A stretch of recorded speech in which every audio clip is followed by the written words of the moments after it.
Civic Type R, like no Honda you've ever seen.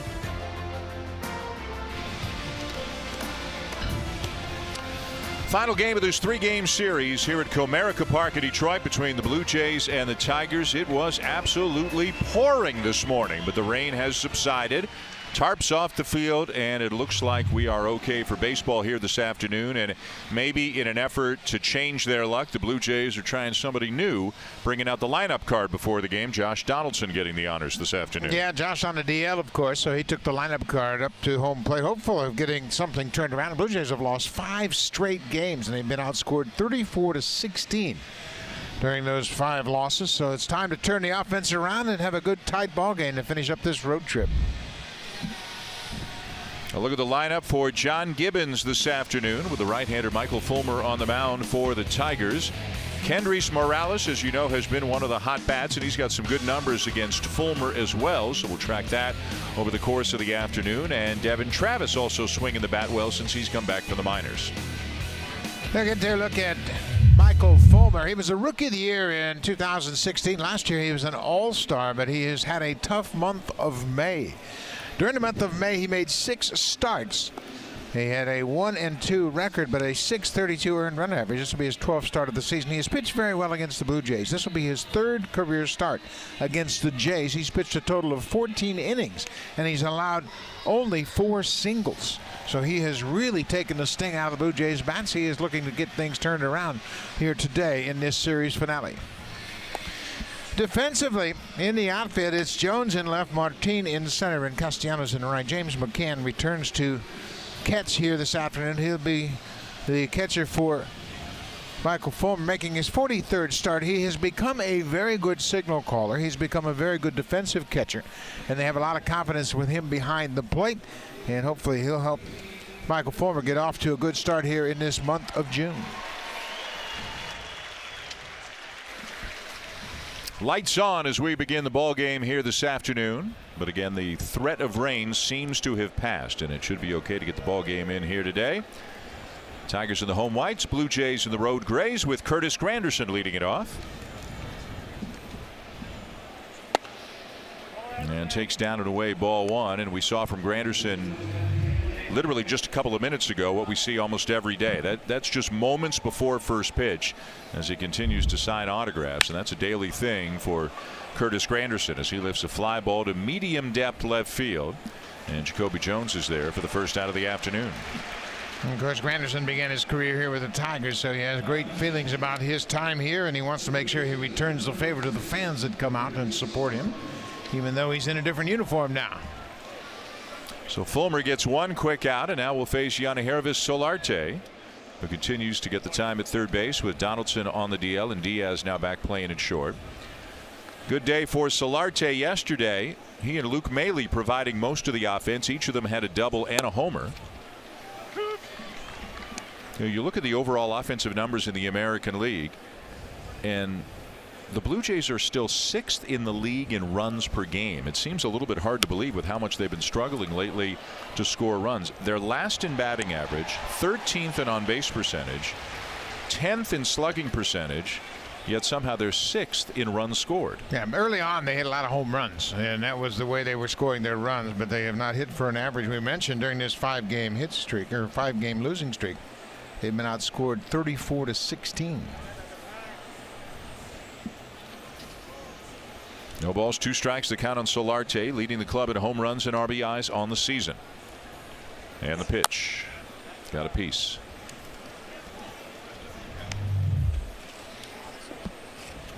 A nice grab by a fan. Somebody's day is made. Doesn't matter what happens the rest of the day. This has been a good day. Posing for pictures. Phone blowing up. Strike 3 called, 2 down. Michael Fulmer is a 3-pitch pitcher. He throws fastball, slider, and a changeup. And Solarte gets caught looking at this inside fastball. Just a little bit of movement back toward the inside corner. The crew chief is behind the plate today as he rings up Solarte. Jeff Nelson calling balls and strikes. So Fulmer off to a good start. Here's Justin Smoke, hitting .249 with 8 homers on the season.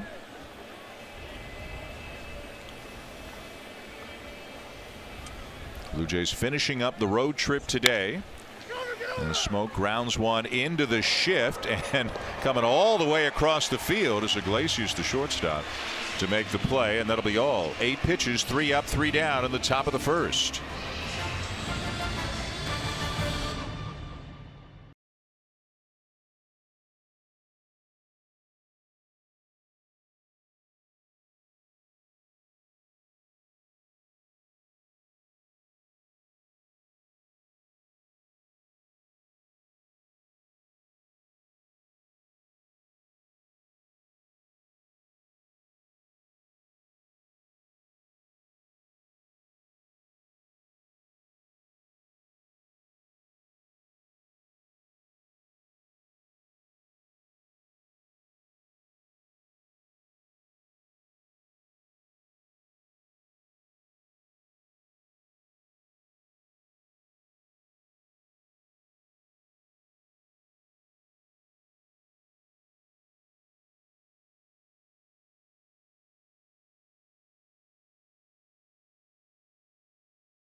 Rally monkey was for the Angels. The rally goose has become for the Tigers in the last few days, and as long as they keep winning, it'll stay. They are 4-0 since adopting that. Here's the starting lineup for the Tigers this afternoon, a team that has won 8 of its last 10, and a big reason why is Nick Castellanos is one of the hottest hitters in baseball, and he's been all kinds of trouble for the Blue Jays in the first 2 games of this series. And Jeimer Candelario, who was in the leadoff spot and homered in yesterday's game, he's in the cleanup spot. No Victor Martinez today, and another guy who can hurt you. Aaron Sanchez picked up his only win of the season last year right here at Comerica Park on the 14th of July. It was his second to last game of the season as he dealt with those finger issues last season. This will be his 12th start. He's coming off a rough one last time out against Boston. He allowed a career-high 700 runs on 9 hits over 5 innings. Trying to turn things around here this afternoon. Aaron has had a real good game here in the past. Back in 2016, he took a one-hitter into the 9th inning against the Tigers. He gave up a 3rd inning double to Justin Upton, the only hit he allowed until he allowed a single and a double in the bottom of the 9th and was taken out of that game.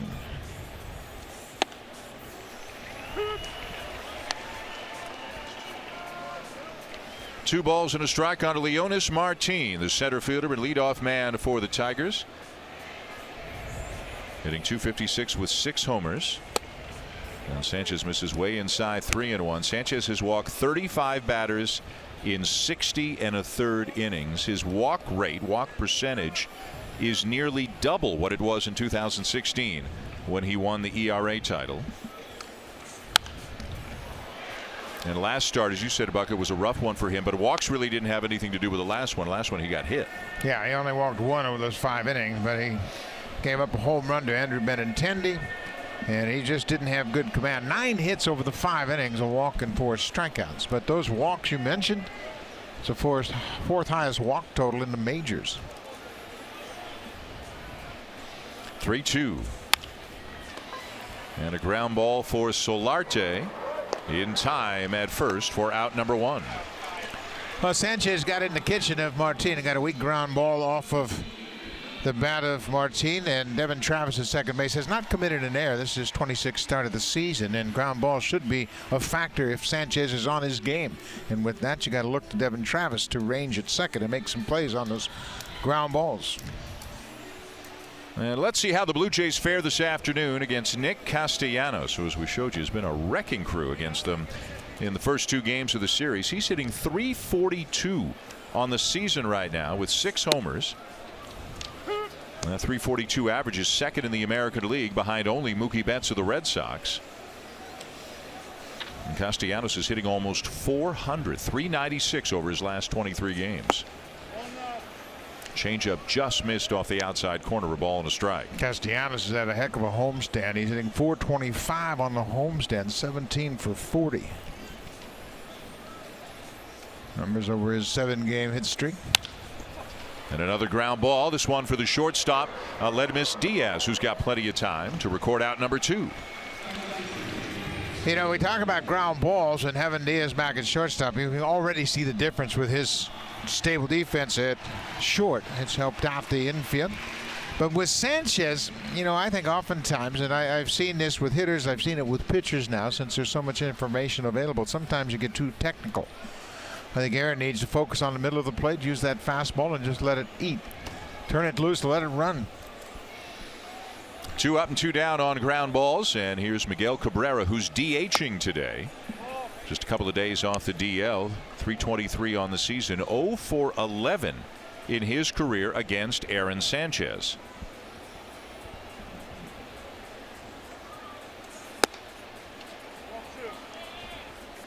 Hey, Russell Martin gesturing back to Sanchez. Hey, stay right in the middle. Come right at me. And as a catcher, I never really wanted not to give a pitcher location. I want to give him location, but I might keep my body in the middle of the plate. So the pitcher thinks that you're working the corners, but actually you're going to stay behind the middle of the plate and give him the best possible target for which he can throw strikes over the plate. Well, you see there, Russell gave him the pinky finger, which was the fastball to the outside part of the plate, and ran back to the inside part of the plate. Right. And Russell didn't move much once he gave location. He called for the fastball, kind of sat right behind the middle of the plate. There it is again, fastball away. And that time Sanchez delivers 3-1. Would you always call location on a fastball? It's always either in or out as opposed to just one finger straight down? A lot of times you just give a finger and just give him the one sign and say, hey, just throw me a fastball. Especially if you're just trying to get ahead of a hitter. And Cabrera came out of his swing a little bit there, 3-2. As we mentioned, 0 for 11. You can see it there in his career against Sanchez, trying to battle back from a 3-0 count. And popped up on the right side, Devin Travis will have a play. And it's a 3-up, 3-down inning for Aaron Sanchez here in the bottom of the first in Detroit.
Team can go into a tailspin through a tough stretch if they don't correct it as soon as possible. Happ was asked postgame last night after his start what needs to happen for this team to get back on track. He said each person has to do the little things to keep the team in ball games, himself included first and foremost. They've got to refocus on playing good baseball, and when you do that, he said, the rest falls into place. Now, it seems cliche to say you have to stay positive, but you don't ever want to get into a situation where you worry that the guys are used to losing. Happ said you keep showing up to the ballpark every day expecting to win. That has to be the mindset and the attitude. It's tough to get out there sometimes, but it has to start somewhere, and Happ said hopefully that starts today. All right, Hazel, thank you. As we talked about yesterday, Buck, the coaches are working their tails off. I mean, they're doing everything they can to try to figure out a way to get these guys to come out of it. But what Hap says is true. Each player has to take it upon himself to do everything he can to help this team win. Yeah, whatever you do, you have to make sure you do that up to your capabilities. Whether you're a pitcher, an infielder, hitter, whatever your area of expertise is, you have to make sure you're doing the best. Kendrys Morales sends one down the left field line, and reaching back to make the catch is Jacoby Jones, who almost overran it. That's the first out. You know, the game is a hard game to play, and each and every day you got to come out here ready to play the best you can. And that's all any coach ever asks. Just give me the best you have. It might not be 100%. You might not feel great on a given day, but give me the best of your 80%. Whatever you have on that given day, I want your best. That's all a manager can ask. And then the players have to ask themselves, am I doing that? And if you can say yes to that, well, then nobody has any beefs. Kevin Pillar looking to break out of a funk. Off the glove of Fulmer, I do believe, and out to Rodriguez at second. Pillar retired, 2 down.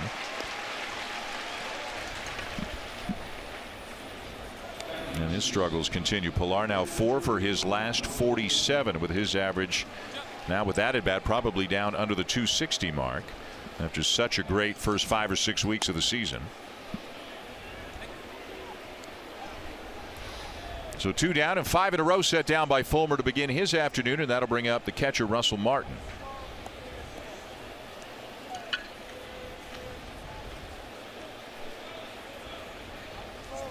They pretty much play Martin straight away on the infield and play him to the opposite field out in the outfield. And when Martin's going well, he does drive the ball a lot up the middle into right center field. And everybody is trying to get back to their strengths, and Russell's been really in a battle all season long. He's just 22 for 130 for the season.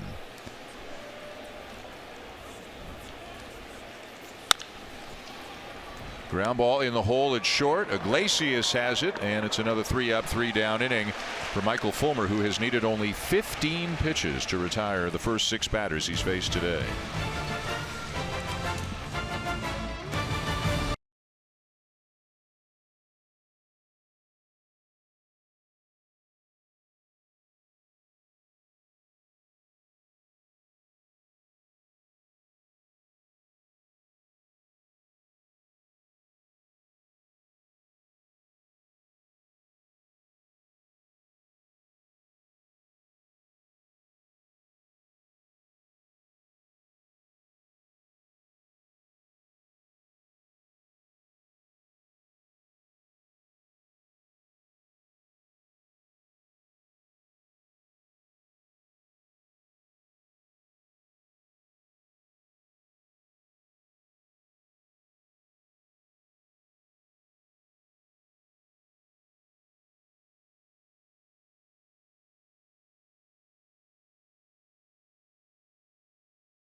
Fulmer was the rookie of the year, and as we mentioned off the top of the open, both of these guys trying to get back to that level. And they're both former #1 picks. Sanchez of the Blue Jays, and Fulmer was drafted in the first round by the Mets before he was traded here, and they've had a lot of success in the past. In fact, Michael Fulmer was an all-star last year, and Sanchez was an all-star in 16. So their resumes are very similar, and their struggles are very similar this year. I think they have both had their problems because of lack of fastball command. And at least here into the bottom of the second, we've seen both starters commanding the strikes a little more effectively than they have recently. Sanchez got the Tigers in order in the bottom of the first. Here's Jeimer Candelario, the third baseman, hitting in the cleanup spot today. And his home run in the leadoff spot yesterday extended his streak of reaching base to 27 consecutive games. That's the longest active streak in baseball. And he'll look at a fastball in for a strike. Hitting .274, 9 homers overall on the season. The Tigers in a good groove right now. They've won 4 in a row. They've won 8 out of 10. And they've moved within 2 games of the 500 mark. Detroit is 28-30. And they are just 2.5 games back of first place in, granted, what is by far the weakest division in baseball, the American League Central. But the Indians at 30-27. Detroit 2.5 back.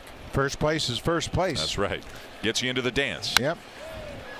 I think the one thing that kind of surprised me when I was looking at their record, the fact that Detroit has won 19 games at home this season. They're 19-12. Only the Yankees and the Red Sox have won more home games than the Tigers.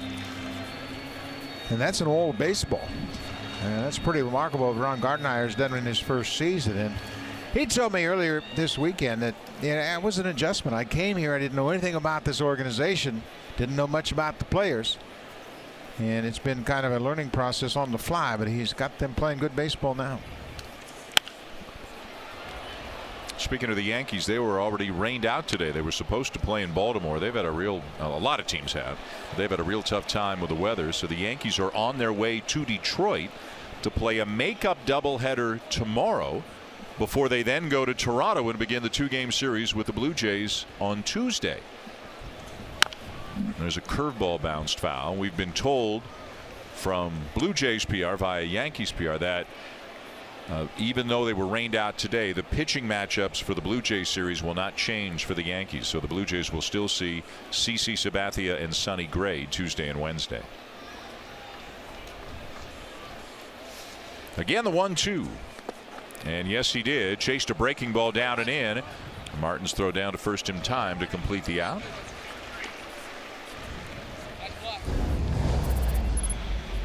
The Pitch Tracker is brought to you by Coors Light, official beer of Major League Baseball. Well, so far, nobody's reached base for either side in this game. Fulmer has retired all 6 Blue Jays he's faced. Sanchez has set down the 4 Tigers that he has faced. And here's the first baseman now, Nico Goodrum, hitting .246, 5 homers. Utility guy, can play in the outfield as well, switch hitter.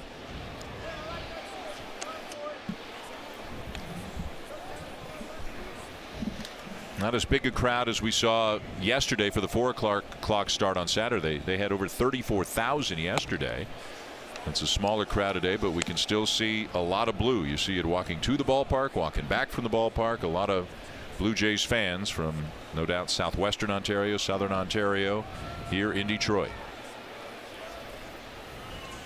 It has been like this ever since '77 when the Blue Jays first came into existence. Everybody in southern Ontario had come to Detroit to watch the Blue Jays play, and there have been some great crowds over the years, especially going back to Tiger Stadium. You remember that '87 weekend series, the final series of the season, and how disappointing that was, but there was a terrific atmosphere for 3 days. Postseason on the line. 2-2 sent to left field. And lots of room out there for Granderson to reach up and make the grab 2 down. Yeah, they played the weekend before at Exhibition Stadium. And then each team had a series midweek, and then they met again in Detroit at the end of the season. And the Blue Jays were 1 game up going into that final weekend, and the Tigers swept them. Blue Jays had sustained a couple of big injuries. Ernie Whitt, Tony Fernandez were both out, right? Yep.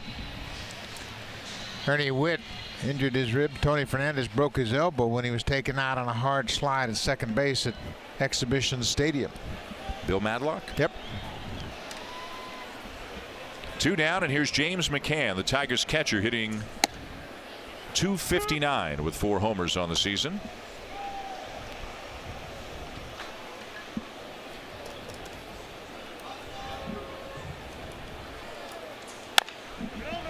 And a ground ball, big hop for Smoke, and another easy inning for Sanchez. Like Fulmer, he is 6 up and 6 down through 2.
J0100 to earn My Blue Jays points just for watching the broadcast. Your entry box can be found on your My Blue Jays homepage. Your code must be entered by 4 a.m. Dan.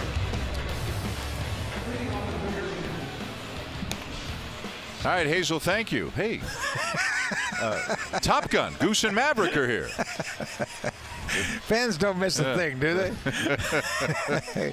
Come on, Goose. I know we can get in for free. The Goose is hot in Detroit. Yeah. That's awesome. How come I got to be Maverick? Why do you get to be Goose? What people will do to get on TV, huh? But you know what? It works. Yes, they got on TV. Absolutely, it works. Here's Devin Travis. And a first pitch fastball in for a strike from Fulmer. Showed you the numbers for Travis, much better since he's come back from the minors.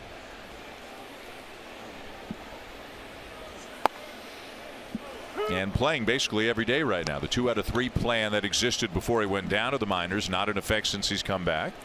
And so far, no reports of any issues with his knee or anything like that. And he's just glad to be able to have a chance to get out there and play on a daily basis.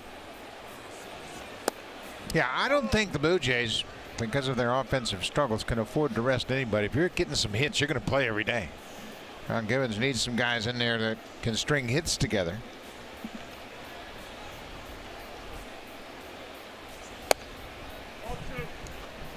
Which is something the Blue Jays did very well the first few weeks. They didn't rely too much on the home run. They did string hits together. But in the last few weeks, they've not been able to string hits together. And when they've scored, oftentimes it has been on the home run. They've got a higher percentage of Blue Jay hits are extra base hits than any other team. And that can be good news. That can be bad news, too, depending on how you look at it. Yeah, and they really don't have what I would call a home run hitting ball club. When you look at the makeup of their lineup, they don't have a 40 home run guy in their lineup. But they were hitting home runs frequently early in the season, and that's since dried up a bit. Yep. Obviously, it's good news that you hit a lot of extra base hits. The problem for the Blue Jays is they don't get enough hits overall. So it's kind of an all or nothing offense right now for the Blue Jays. Again, the 3-2 to Travis, and pushed foul down the right side again. There have been times in Devin Travis's career in the last couple of years when he's been up near the top of the order, and when he's really got it going, I mean, the ball's going all over the ballpark. Double to right center, double to left center. Just gave the team a different feel to it, trying to get back to that level as he fights off another one. We have seen in spurts, healthy here, healthy there, that he can be a really good offensive player. Well, he got the Blue Jays turned around almost single-handedly last May after a terrible start. They were 8-17 to start the season, and then he got hot in May. And he was really the reason the Blue Jays turned things around. And he'll earn the walk, and he did earn that one, fouling off a number of pitches to get there. You know, we mentioned Ron Gardenhire is in his first season here with the Tigers, and Michael Fulmer, the starter today, was behind a prank that really played pretty well in spring training. You know, Gardenhire didn't know many players, so he'd talk to him on the field, and he said, "Hey, buddy, how you doing?" And next guy was, "Hey, buddy, how you doing?" So about 2 days later, 3 of his starting pitchers came out with jerseys that said "Buddy" on the back with their respective numbers. That's not nice. It was cool. That's funny. But Gardy had a laugh. He got a tremendous sense of humor. But you know what? Over the years, there have been players, and Big Poppy developed his nickname from calling everybody, "Hey, Poppy, how you doing today?" But Gardy didn't know any of his players in his first year with the Tigers, and he just said, "Hey, buddy, how you doing today?" And they picked up on it very quickly. Randall Grichuk getting a start in right field again today for the Blue Jays. And hits a 2-hopper to short. Iglesias to second, one back to first in time. Dug out by Goodrum. 6-4-3 double play. Well, we've highlighted Jose Iglesias at shortstop for the Tigers, and you know, we talk about his range, his athleticism, but also he's got quick hands. And watch where he throws this ball right into the chest of the second baseman, Ronnie Rodriguez. That's how you turn double plays, and that was not a routine double play. That was kind of a double hopper that had topspin on it, and Iglesias knew he had to unload in a hurry. You could put a pretty good highlight video together of Tiger pitchers pointing at Jose Iglesias from this weekend, because they've all been appreciative of the defense behind them.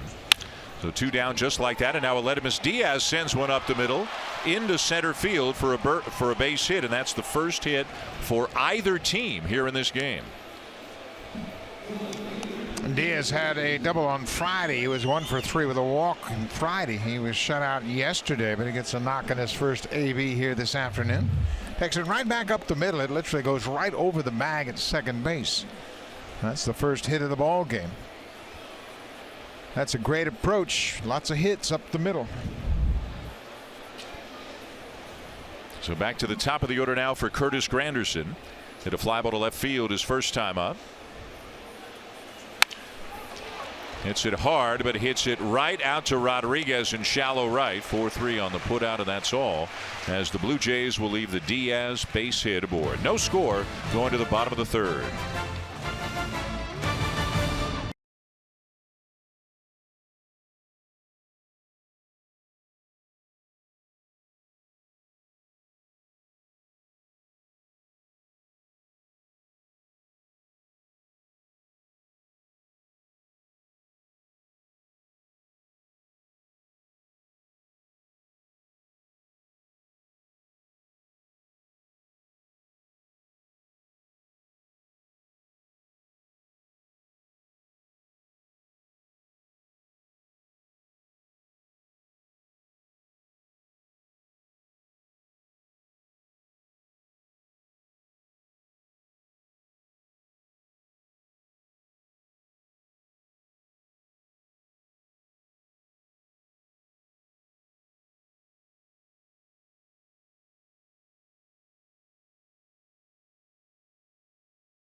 Pitch usage for Aaron was different than it is now. More fastballs and curveballs then, more changeups now. Yeah, he was 15-2 that year, using primarily his fastball. He'd throw curveballs once in a while. It was a very good curveball. Not very many changeups because he hadn't refined that pitch yet. He worked hard all spring long on developing the changeup, and in my mind, I think he's throwing too many changeups. I think he needs to get back to that aggressive approach with the fastball. You know, a lot of times pitchers, they feel like, well, I got to get better at something. He was 15-2 and won the ERA title. I think everything is pretty good at that point. You know, 75% is an incredibly high percentage of fastballs for a starting pitcher. We've talked about it in Jay Happ starts. I think Jay's about 72, 73. And last we looked at it, he was second in the American League in fastball percentage, behind only Bartolo Colon. And Colon doesn't really count when you're looking at stats because he's such an outlier in so many different ways. But that number suggests that Sanchez threw his fastball as much in 2016 as just about anybody. Yeah, he was very aggressive with it. There's a good changeup, 89 miles an hour with a lot of late movement. But Aaron in 2016 was still on the verge of, is he a reliever or is he a starter? And he felt like he couldn't experiment with his second and third pitches because he had to stay aggressive with his fastball. And he strikes out Jacoby Jones for the first out of the third. The changeup, there's no question about it. It is a quality pitch, but it only becomes most effective when you're throwing enough strikes with your fastball to get a hitter thinking about swinging at your fastball. Then the changeup becomes most effective. So Sanchez has set down 7 in a row to begin his afternoon. And here's the shortstop, Jose Iglesias. By definition, excuse me, Dan, by definition, a changeup is a change of pace. So you throw enough fastballs and then you change the pace with a changeup. Change the eye level of Iglesias right there on that fastball up and in. 2 balls, no strikes. Now, sometimes Aaron gets underneath his fastball and it gets away from him, and that's exactly the flight of the baseball. will take when a pitcher gets his elbow underneath and kind of pushes the ball toward home plate. You want to lead with your hand. Basically, you're taking your hand and throwing it across your face and leading with your hand. That'll get the ball down in the best part of the strike zone. Same spot. Now Aaron's got to make the adjustment. When you throw 3 pitches up in that same area, you've got to tell yourself, hey, I'm rushing a bit.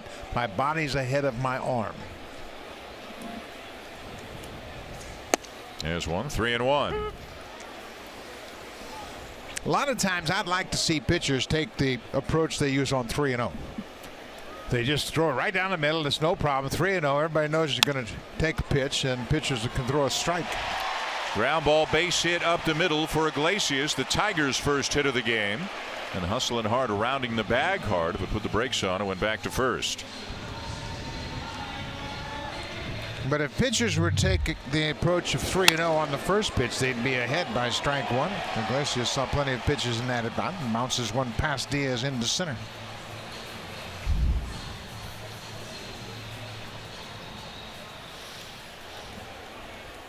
The Tigers haven't swept the Blue Jays in a 3-game series since August of 2012.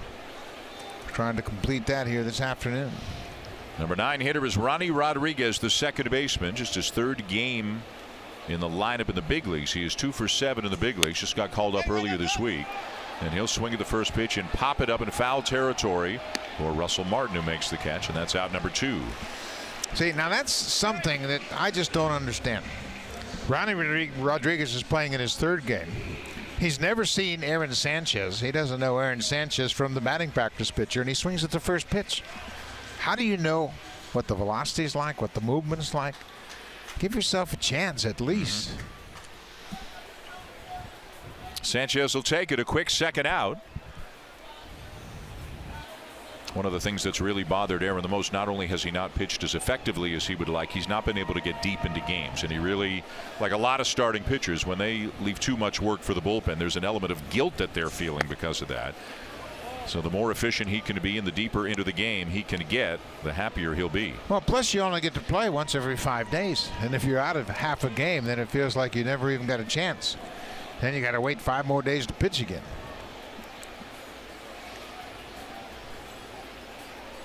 Top of the order, Leonis Martin, who grounded out his first time up. Iglesias has good speed. He's got 9 steals on the season, and he'll draw a throw.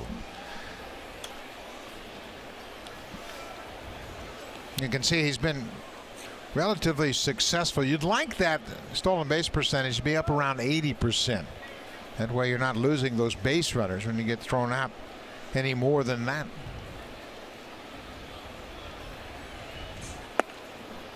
You know, if Iglesias were to get in a foot race with a lot of guys on the field, he wouldn't win many of those races. He's not really a guy that's a blazer, but boy, he's got good instincts. He knows how to read a pitcher. His first step quickness is good. Obviously, we see that reflected in his defensive play at shortstop. 2 balls, no strikes on to Martin. 2 down in the inning and another throw to first. And will the Tigers try to get him into scoring position, or now with the count 2-0, do you just want to let the hitter be and let him see what he can do up there?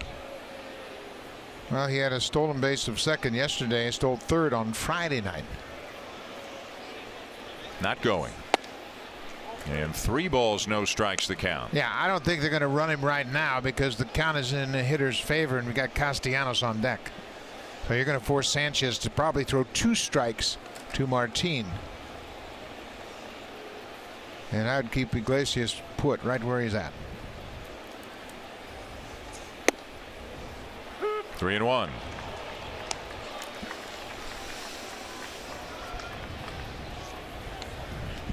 Now Martin, a guy who's been around, he has seen Sanchez before as Aaron steps off the rubber for the moment, kind of stares out toward the outfield, collecting his thoughts. Retired the first 7 batters he's faced today. Commands eluded him at times here this inning. And there's ball 4, the first walk that he's given up, and now 2 men on for the most dangerous hitter in the Tigers lineup.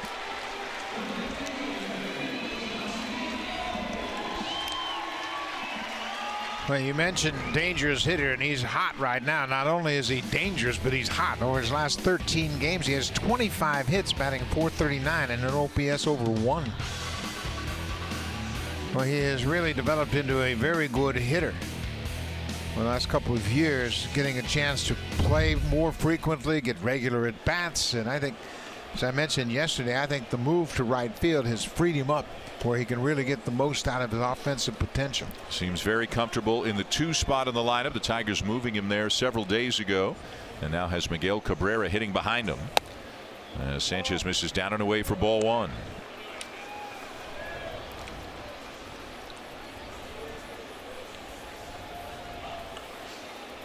We've seen Castellanos hit for power in this series. We've seen him use the whole field in this series. He has been a tough out.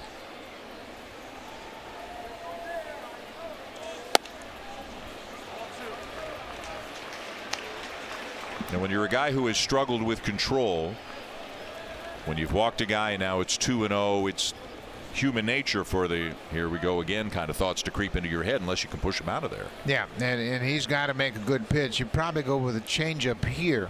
2-0 to Castellanos. Well, he went with a fastball and throws a strike. But you're right, and there have been so many bad situations for Aaron this spring, and it's just difficult for him to block those out, but he has to do that and really separate each pitch from the last.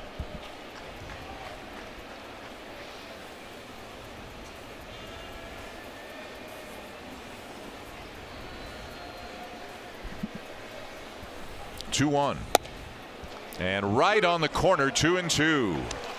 Well, I don't care who you are or how hot you are, it's very difficult to hit those last 2 pitches.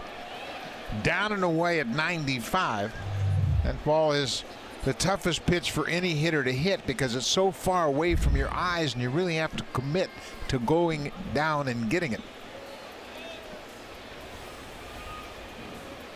Let's see if they stay away with the fastball. Looks like Martin might be coming in here. Got him. The changeup swung on and missed to get him, and Sanchez will get out of it.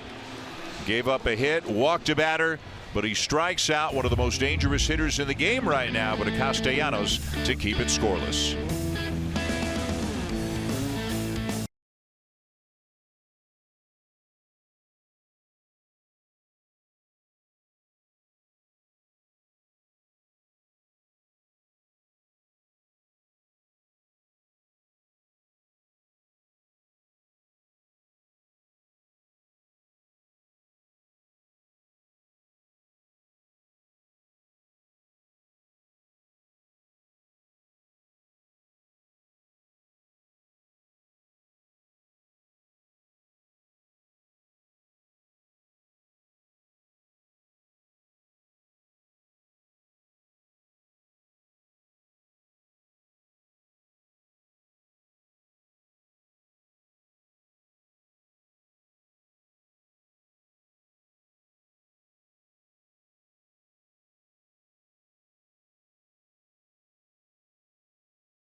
With MLB.tv. Your subscription includes MLB At Bat Premium, allowing you to watch live baseball on your favorite supported devices. Blackout and other restrictions apply. Visit MLB.tv for details. Hazel, thank you. We go to the top of the 4th here in Detroit. No score in this game. Michael Fulmer against Aaron Sanchez, and Hervis Solarte with a big swing and a foul off. Solarte called out on strikes back in the 1st inning. He'll be followed by Justin Smoke and then Kendrys Morales, 2, 3, and 4 in the Blue Jay lineup.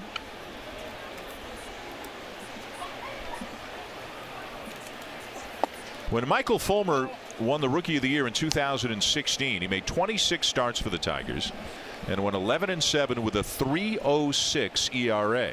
Now remember, Aaron Sanchez won the ERA title that year at an even 3.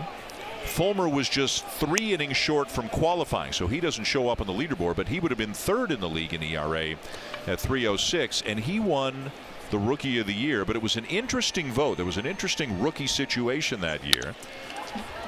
That one up the middle, and then Iglesias making it look easy, and again Solarte not quite booting it down the line as we have seen recently, and Solarte is retired for the first out. In that year, remember, that was the year that Gary Sanchez came up for the Yankees. He didn't come up till August, I think, and only played in about 50 games that year, 53 games that year. But he hit 20 home runs in the 53 games. And Sanchez got a lot of votes for Rookie of the Year. He finished second. Fulmer won relatively easily. But a lot of people said, you know what, I don't care that he's only been up for 2 months. He's been as dangerous a hitter as there's been in baseball for those 2 months. But ultimately, I think the right guy won the award. There were a couple of Rookies of the Year that won on very limited at-bats. Willie McCovey was one of them, and Ryan Howard was the other.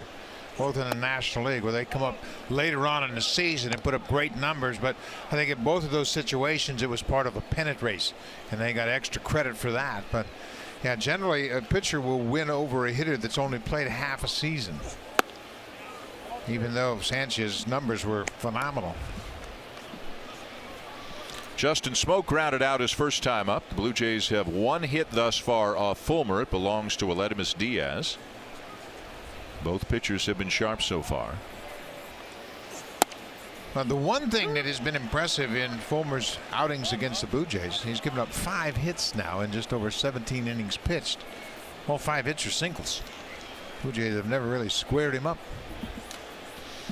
Kendrys Morales is the only Blue Jay in the lineup today who has a hit off Fulmer coming into this game today. Obviously, Diaz has picked up 1 here in this game, as now Smoke is called out on strikes. The diverse Civic family, our most powerful lineup yet. Honda, proud fan since 1977 and the official vehicle of the Toronto Blue Jays. 2 down here in the top of the 4th on a cloudy Sunday afternoon in Detroit, but the rain got that out of the way in the morning, so the ball game looks like it'll go on without interruption today. Here is Morales. He came into the game 5 for 13, as we mentioned, against Fulmer. Everybody else in the lineup today entered the game today 0 for 20 against him. Morales hit a fly ball to left field his first time up. You mentioned Morales hitting against Fulmer. Last year he had 1 of 2 singles that Fulmer allowed in his July start. 2 singles over 8 innings. On the appeal, he went around, and that's a very quick 3 up, 3 down inning for Michael Fulmer. Pitching well. No score, going bottom 4.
Obviously, they've had some legendary players, including Hank Greenberg, Ty Cobb, Harry Heilman, Hall of Famers, all of them. And one day, Miguel Cabrera will join them in Cooperstown. Yeah, he sure will. He's had a phenomenal career. It started in Florida with the Marlins. And since he's come to Detroit, he's put up big numbers. And, yeah, he is a Hall of Famer. And he's got a shot at 3,000 hits. Aaron Sanchez has had his way with Cabrera. He got Cabrera to pop out to second baseman in the first inning. Miguel is now 0 for 12 against Aaron Sanchez. That's the most at bats he's had against a pitcher without a hit. Chad Billingsley also has held Cabrera to an 0 for 12, but Sanchez has had his number.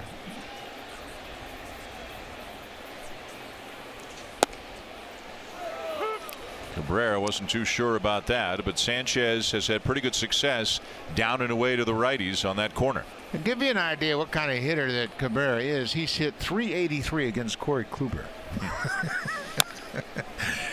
He's got 23 hits and 60 at bats against Kluber, 27 hits against James Shields for a .380 average. I mean, some of the guys he hits, it's phenomenal that he was able to put up those kinds of numbers against some of the best pitchers in the game. He's also got 6 career home runs against Kluber. Ground ball down to third. Solarte up with it. And in plenty of time to get Cabrera for out number 1. Now, Miggy, as he is universally known in baseball, he's not just considered a power hitter.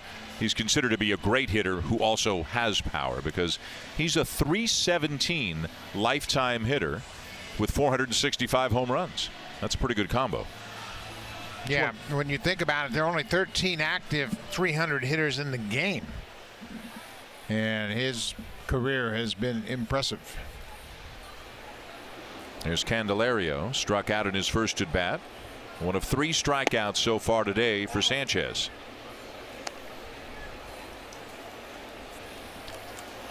Not a lot of action so far on this Sunday. We mentioned the Yankees and the Orioles were rained out already today. The Cubs and the Mets are playing. They're scoreless in the 4th at Citi Field, and Atlanta's got a 1-0 lead on Washington, bottom of the 2nd. That's it. A lot of games starting in the next 15 minutes or so. The Blue Jays will see both Washington and Atlanta in the coming weeks. A couple of interesting extra inning games yesterday. Max Scherzer, we know what a great pitcher he is, but he got a pinch hit base hit and then scored the winning run from first base in the 14th inning against the Braves yesterday. And then the Cubs, they played extra innings. They struck out 24 times in extra innings yesterday. And John Farrell's son, Luke Farrell, picked up the win. 5 innings of relief. Struck out 24 times in a 14-inning game and won. Yep. They scored 6 right in the top of the 14. Yeah. Jacob deGrom, the starter for the Mets, struck out 13 in 7 innings. 2-2 the count on Candelario. Get him out of there, man. He was deep in that kitchen that time. Candelario trying to guard against that fastball away. And watch where this bat, when ball hits the bat, I mean, that's right below the label, and that one hurt. Curveball, haven't seen much of that today, and it misses high, a full count. We've seen a few changeups with some success, but so far generally Aaron Sanchez really has been featuring that fastball so far today, and he's been working quickly. Back in Philadelphia, I had a chat with Russ Martin about pitching philosophy in general, and talked about what the old timers thought about pitching, going back to Jim Cott, Tommy John, Johnny Sain, their great pitching coach. In those days, the pitchers pitched from the middle out.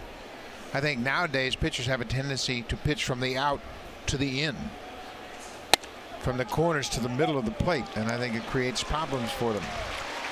Ball 4 inside, second walk surrendered by Sanchez.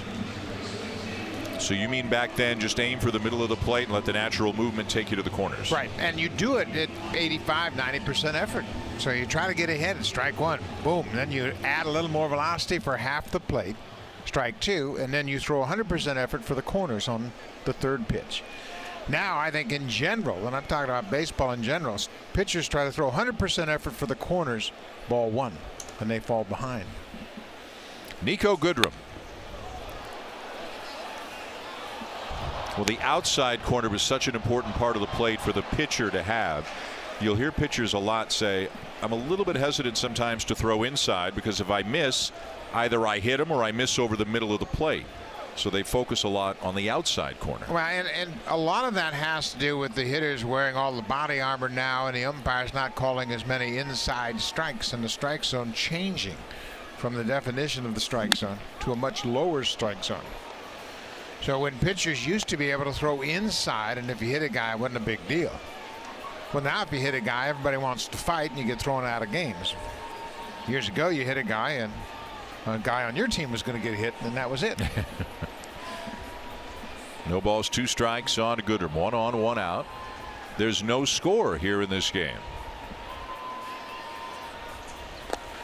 Curveball and a check swing by Goodrum as Martin blocks it.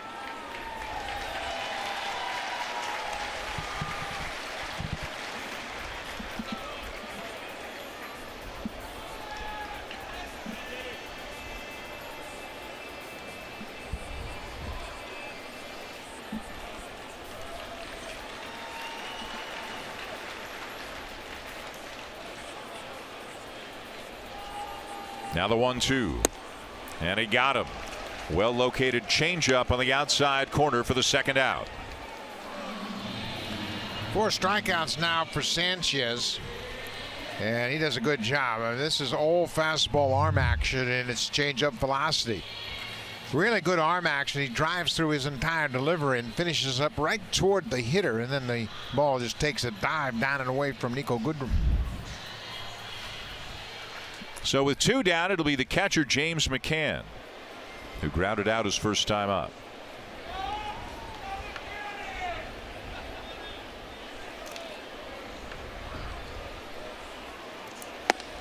And a big swing and a miss at a fastball up and in. So far today, the 11 outs that Sanchez has, 4 strikeouts, 4 on the ground, a couple of pop-ups, and 1 fly ball to left field. They've got 1 hit off him. And Iglesias base hit up the middle back in the 3rd. Each team with just 1 hit so far.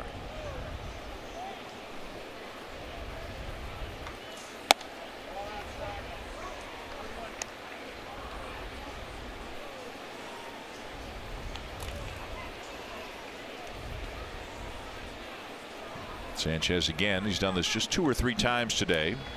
And it always seems to have happened when there's been a man on base, just stepping off the rubber and kind of collecting his thoughts. 1-1 the count.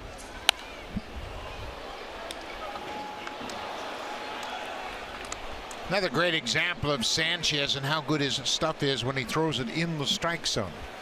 Russell Martin wanted that on the outer half and the ball moved up and in. It was still in the strike zone, but McCann, all he could do was foul it off.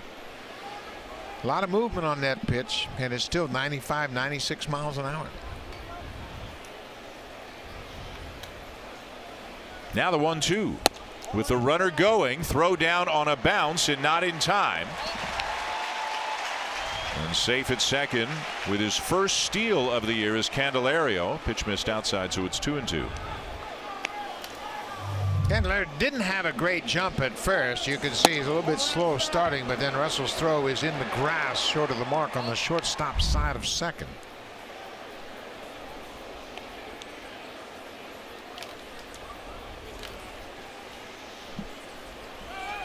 Sanchez to the rosin bag for a moment on the back of the mound. A runner in scoring position now with a 2-2 count on McCann.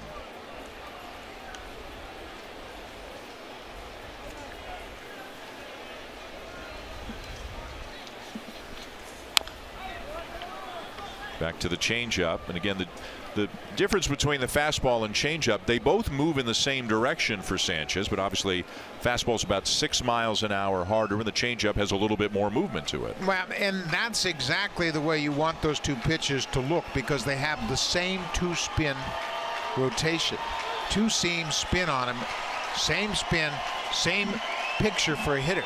He sees that same rotation on the ball, he thinks fastball.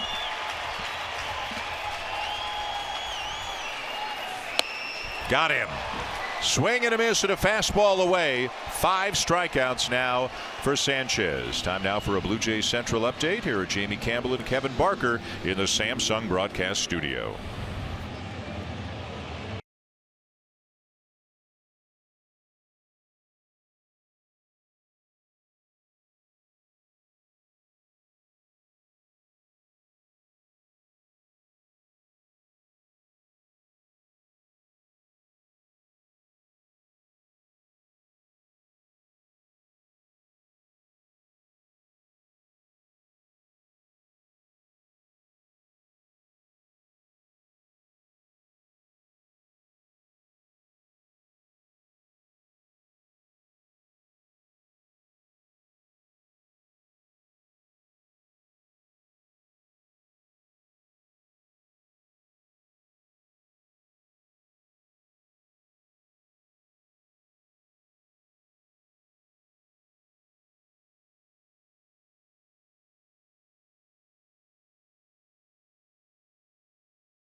Vladimir Guerrero Jr., who is not in the lineup for New Hampshire today, stepped on the bag awkwardly. It's game 1 of a doubleheader. Could play in game 2.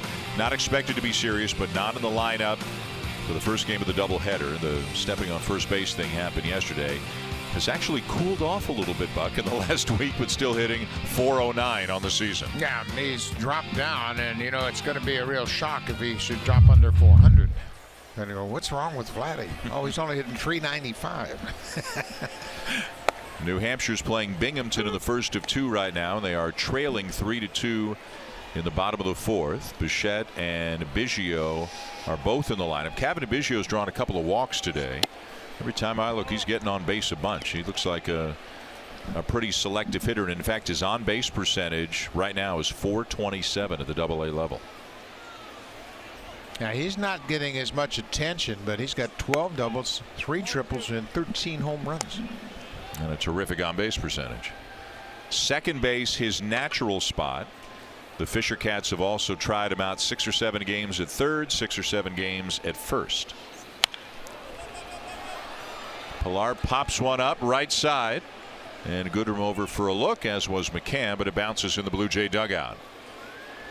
Have things changed in terms of what AA means and what AAA means? Back in the day, did everybody go through AAA on the way up, whereas now sometimes AAA seems like a level populated almost as much by guys who have been in the majors, maybe get sent back down, trying to get back, and a lot of times AA is where your top prospects are. I think that's consistently with what it used to be as well. Remember, Jesse Barfield came to the Blue Jays straight from AA and really didn't miss a beat. Iglesias to a knee and throws out Pilar, 1 down. But I think most of the AAA franchises are concerned about having a competitive ball club there. They'll get major league players there. They'll get guys that are in between, some going up, some going down. So I think the majority of the top prospects, you know, before they're really ready for the big leagues, they'll play a lot in AA. Did you play in both levels? No, I never played in AA. Never played AA? No. Well, you were a Rule 5 guy, so you kind of took a different path to the big leagues. Totally different. Yeah. Here's Russell Martin. Yeah, I went from A-ball in the Carolina League to the big leagues. Right. And then went back to AAA, went back to Omaha a couple of times. The AAA Buffalo Bisons are trailing Charlotte 3-2 this afternoon. Dwight Smith Jr. has driven in both runs. He was with the Blue Jays until recently. And he's had himself a 2-run single today. Sean Reed Foley was on the mound, only went a couple of innings. Nick Tepish is pitching now in relief for Buffalo.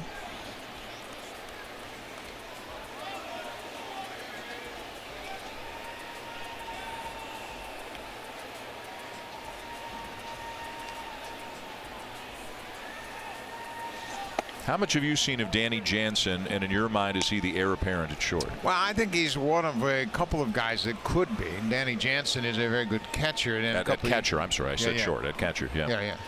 But he's a guy that, a couple of years ago he had problems hitting, and then he found out he has problems seeing, and he got glasses, and since then he's been a hitting machine. But he's a good catcher. I don't think Danny has the arm strength of Luke Maley, but I think he's a very good catch and throw guy, and the pitchers absolutely love to pitch to him. He certainly takes their interest to heart. But foul ball. It's hard to say, heir apparent, who's going to be the next catcher. There's so many guys down there. They've got a host of pretty good catching prospects.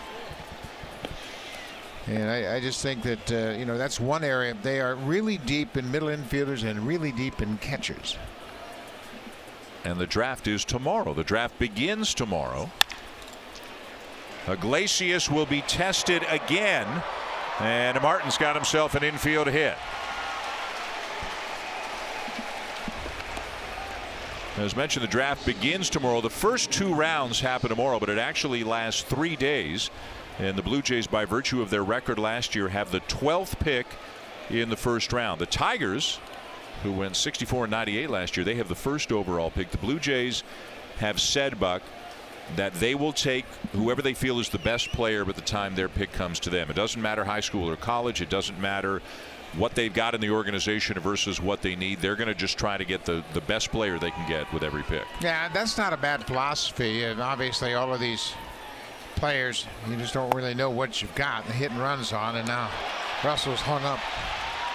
Travis swung through it, and they got Martin in a rundown. Yeah, and you can't blame John Gibbons for trying to create some offense by starting the runner after you get an infield hit. And obviously that's just the second hit the Blue Jays have had against Fulmer, so they put the hit and run on. And Travis has been making good contact. This time he swings right through it, and then Martin's a dead duck halfway to second base. They get him in a rundown. And then he is tagged out by Nico Goodwin. But they start the runner after getting that infield hit, and that pitch is down and away, and Travis can't make contact, and Blue Jays lose that base runner. So 2 down and the bases empty, and a 1-strike count on Travis.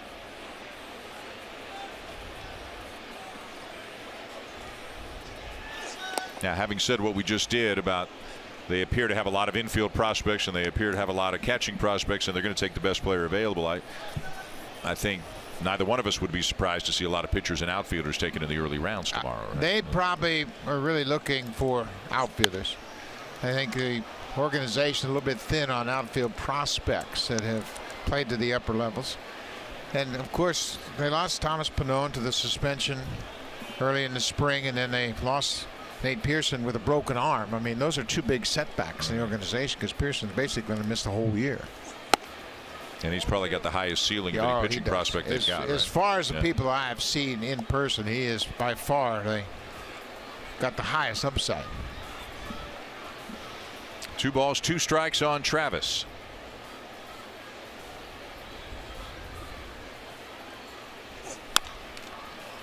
You talk about the draft coming up on this day, June 3rd. There have been some managers that were picked in the draft. Clint Hurdle in '75 was the 9th overall pick.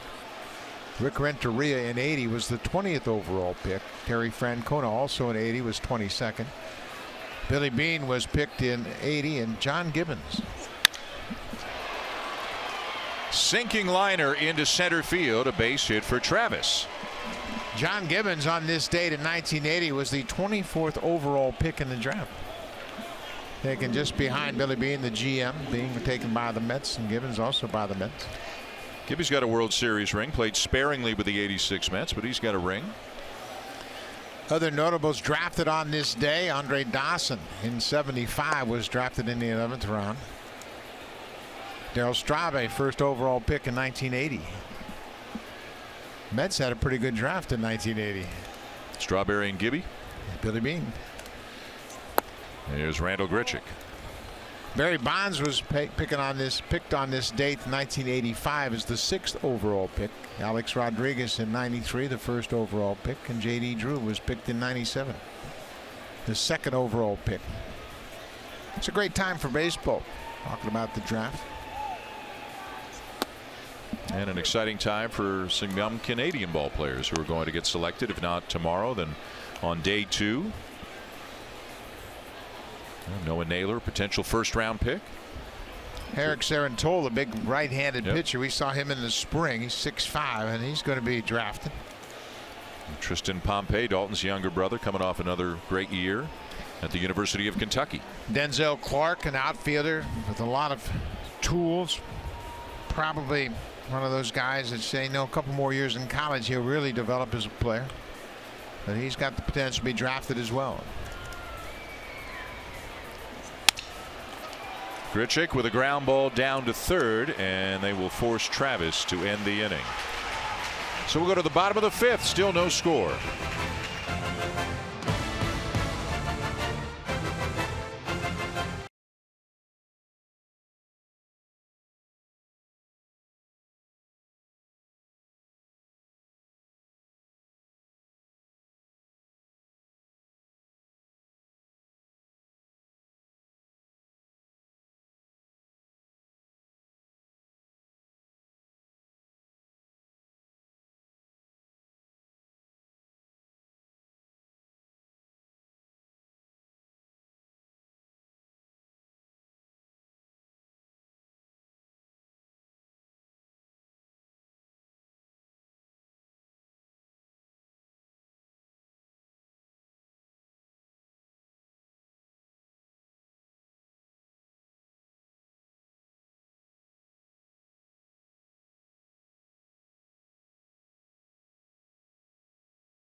Before game time, and a lucky group of local children were invited to spend a special day here at Comerica Park. They got to meet Granderson as part of the Grandkids Academy Camp in Detroit in conjunction with MLB's Play Ball initiative.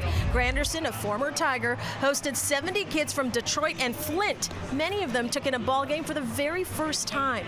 The Grandkids Foundation in 2007 was founded back in 2007 by Granderson to introduce this great game to young children and to provide them with safe, meaningful opportunities to exercise and play. Now, he told me it's important to teach kids the power of education, fitness, and nutrition. The foundation, Dan, has had such a positive impact. It's raised over $17.5 million for families in need. Over 1 million kids were introduced to baseball, and over 34 cities are served by the Grandkids Foundation. Great stuff, Hazel, and I know we say this a lot, but to say he's one of the good guys in baseball is a gross understatement. Even the other good guys look at him and say he's one of the best guys in the game. He is tireless in the work that he does outside the white lines to try to help those who need it, and he does it in a lot of different cities, all the different cities that he's played in. As on cue, he comes in to make a catch on a fly ball. Well, you know what, there's a lot of guys that do great things, but to have the magnitude of his reach is really impressive, and he is such a class act. And he was raised by great parents, and they gave him all the qualities and the understanding of how you can help other people. And when you're fortunate enough to have a great major league career, you've got to pass it along, and he has done it. Yep. In spades. And people have talked about him for years, saying, you know, what do you think he'll do when he's done playing? Because he could get into broadcasting tomorrow if he wanted to. Maybe he wants to stay in the game, keep the uniform on, get into coaching or get into management, but he could do anything he wants to, not just in baseball. He was asked that in New York when the Blue Jays were playing the Mets, and it was interesting, his response. He said, somebody asked him about politics, and he said, you know, if I felt like I could have a big impact, I might consider it. Wouldn't that be nice to have a politician like Curtis Granderson? Yeah. He'd listen to your concerns, that's for sure. 2-1 the count on Iglesias, who had a base hit his first time up. No score in this game. 3 hits for the Blue Jays, 1 for the Tigers. For people just tuning in, Buck, what have you seen from Aaron Sanchez today that's been a little bit different? More strikes with his fastball and more focus on throwing to the big part of the plate, not trying to be too fine. Trusting his fastball. I think that's been the key part for his success. And just when we say that, he bounces a changeup. He's walked 2, struck out 5. You're going to throw 100 pitches on average in a major league game, and if you throw 20 of them that aren't very good, you should just discount it and say, okay, well, that's just percentages, and focus on those other 80 good ones. Line to right center field. Pilar will range to his left and make the catch. 2 down.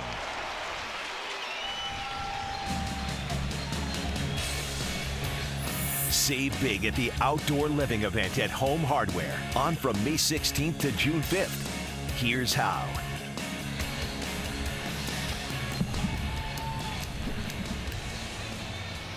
Well, Kevin Pilar was playing over to right center, so he was playing in the right direction and got to his left in time to make that catch. There's Ronnie Rodriguez with 2 down and the bases empty. Popped up his first time up.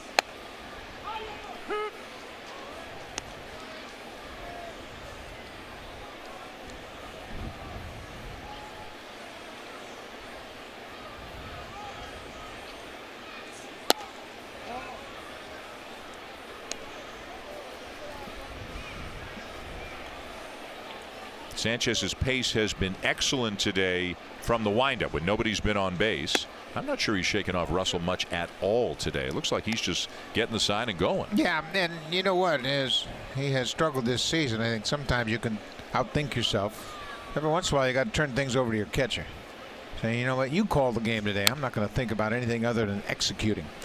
I used to do that all the time with pitchers that were struggling. I said, listen, let me do the thinking today. You just do the executing. So you don't have to think about theory. I want you to think about executing a particular pitch. When I give you the sign, just focus on what it takes to make that a good pitch.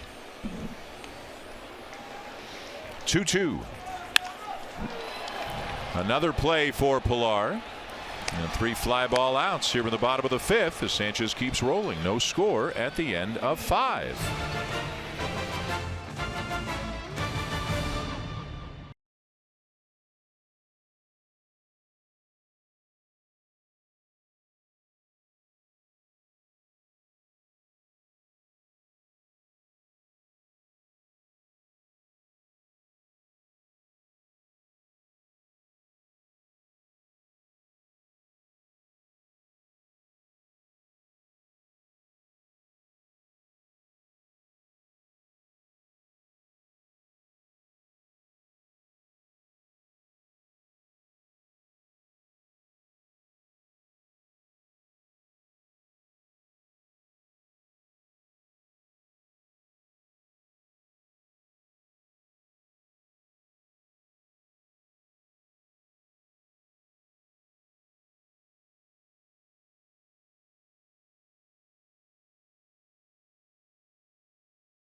In the top of the 2nd inning yesterday, Hernandez's x-rays, as we told you, did come back negative, and he's listed as day-to-day. Now, Hernandez told me he couldn't feel his toes after impact. He tried to walk it off, take his time, hoping the numbness would somehow subside, but when he didn't, he decided to resume that at-bat and just fight off the pain. Now, Hernandez said that after a terrific showing in the series opener, he really wanted to stay in the ballgame because his team needed him. He wanted to do his part. He's not at all worried about that foot, Dan. He doesn't believe it's serious. In fact, Hernandez was walking around the clubhouse without a limp, and he hit in the cages with no issue. So when I asked him how the toes feel today, he said, quote, they're sore, but they're fine. So encouraging news there for Blue Jays fans. And with an off day tomorrow, Hazel, hopefully Hernandez able to get back in there on Tuesday when the Blue Jays open up a 2-game series with the Yankees. Top of the 6th, no score. Aledmus Diaz leads it off. He's got a base hit today, one of 3 for the Blue Jays. The others belong to Russell Martin and Devin Travis.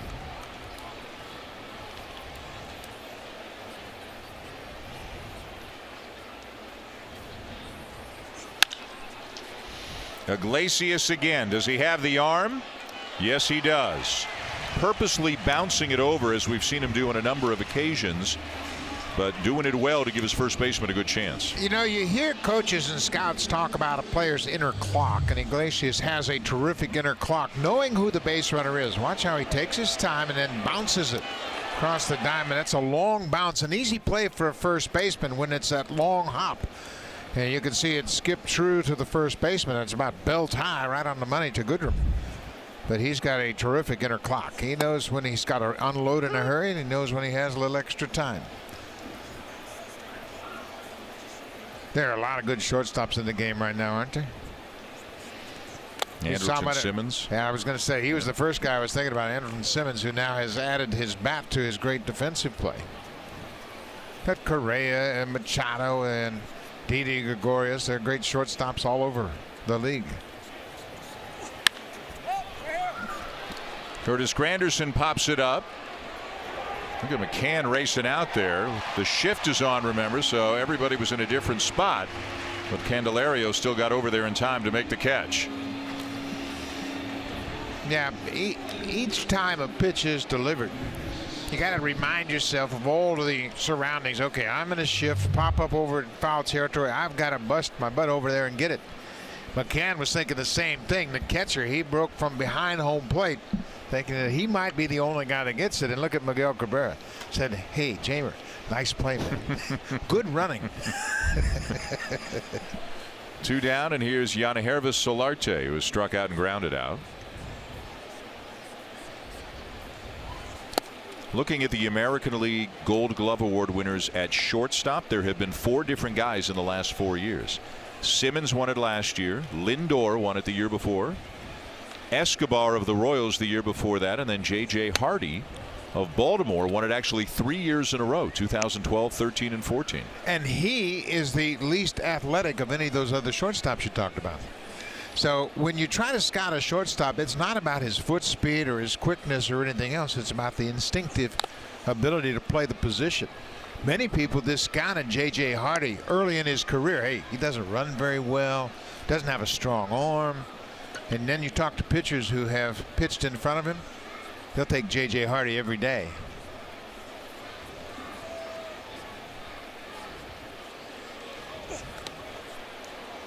A guy who played in this city and who's going into the Hall of Fame this year, Alan Trammell, won 4 Gold Gloves, 80, 81, 83, 84.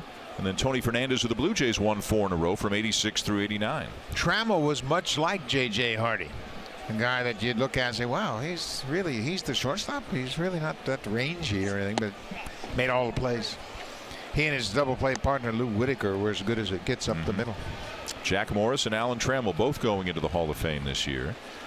Both elected by one of the era committees. They don't call it the Veterans Committee. They have different committees for different eras. But if you're off the ballot, if you've used up your 10 years on the ballot and you didn't get in, they have, I think there are 3 different committees, kind of recent, a little further back, and then way back. And both Trammell and Morris were elected this year. So a lot of folks from this city probably will be heading to Cooperstown for the weekend next month. 3-2 again to Solarte. Fouled off. Yeah, anytime you have a pair of teammates that played together during some great times, and certainly the World Series of '84, the pinnacle for this Tiger organization. Kirk Gibson, who's next door broadcasting for the Tigers, he told us earlier this weekend he's going to go to Cooperstown to be there with his teammates. Also going in, got in the regular way, Chipper Jones, Jim Thome, Trevor Hoffman, and of course Vladimir Guerrero. Outside, and that's ball 4. So in 2018, if you're a Tiger fan,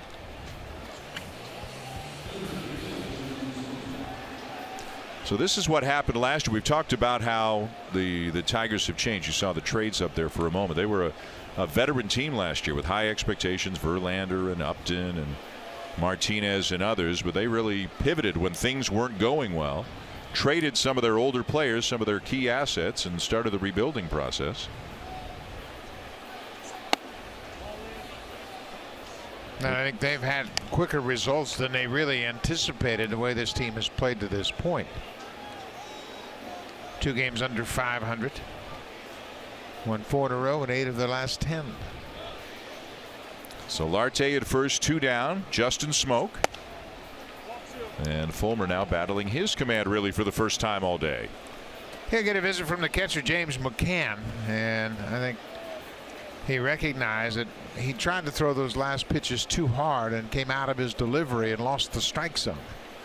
So just a little reminder from his catcher, hey, let's get back to where we were earlier. Not as much effort, a little more consistency in the strike zone. Only been 4 hits in this game. 3 for the Blue Jays, just 1 for the Tigers off Aaron Sanchez.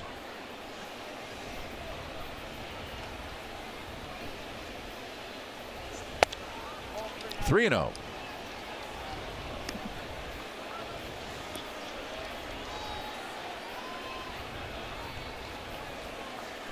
A 2-out walk to Solarte. Now a 3-0 count on Smoke. And a strike.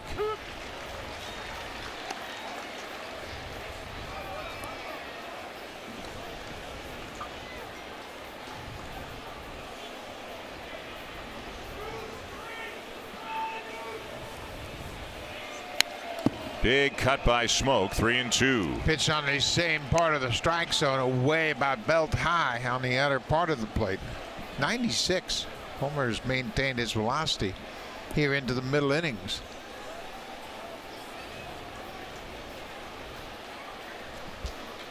So now Solarte will be on the move as Goodrum comes off the bag to play behind him with 2 down and a full count on Smoke.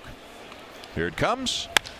And Smoke drives a fly ball to deep right field, and the Blue Jays will take the lead. Number 9 on the season for Smoke, and it's 2-0.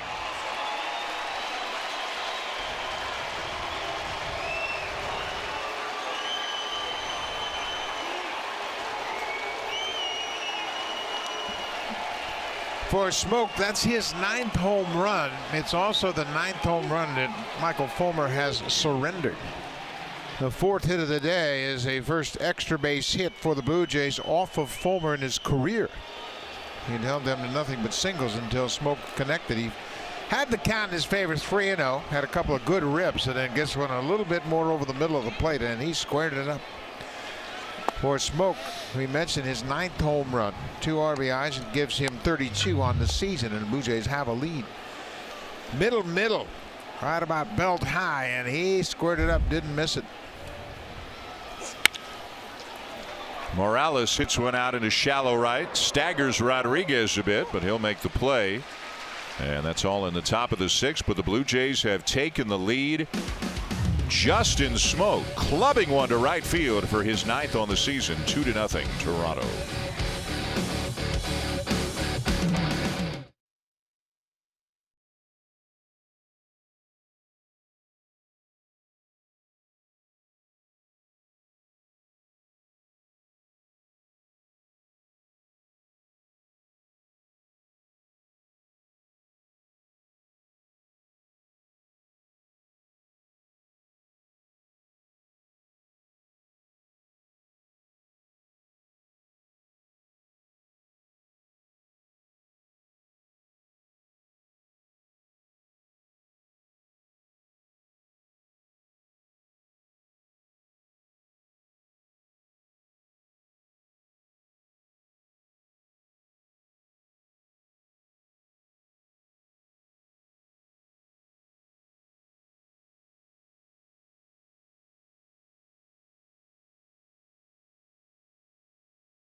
Trying to make friends, just trying to be a popular guy out there, and he's got a fan for life right now. And this guy's not giving that ball up. Hey, get away from me, dude. Don't make me use this. There is no way that he's giving up that baseball. Aaron Sanchez, what a good start in this ball game. Just 1 hit allowed. He's walked 2 and thrown 83 pitches. On the heels of a 7 earned run outing his last time out against the Red Sox. This is a dramatic turnaround. The only base hit was the Iglesias 1-out single in the 3rd. Which wasn't hit hard at all. A bouncer up the middle, just too far to the left of Diaz, who was playing a little bit in the hole. Top of the order here, though. This is a big inning for Sanchez. Martin, Castellanos, and Cabrera. And here's a drive to right field, and this one's not coming back. Martin got it all, and all of a sudden it's 2-1.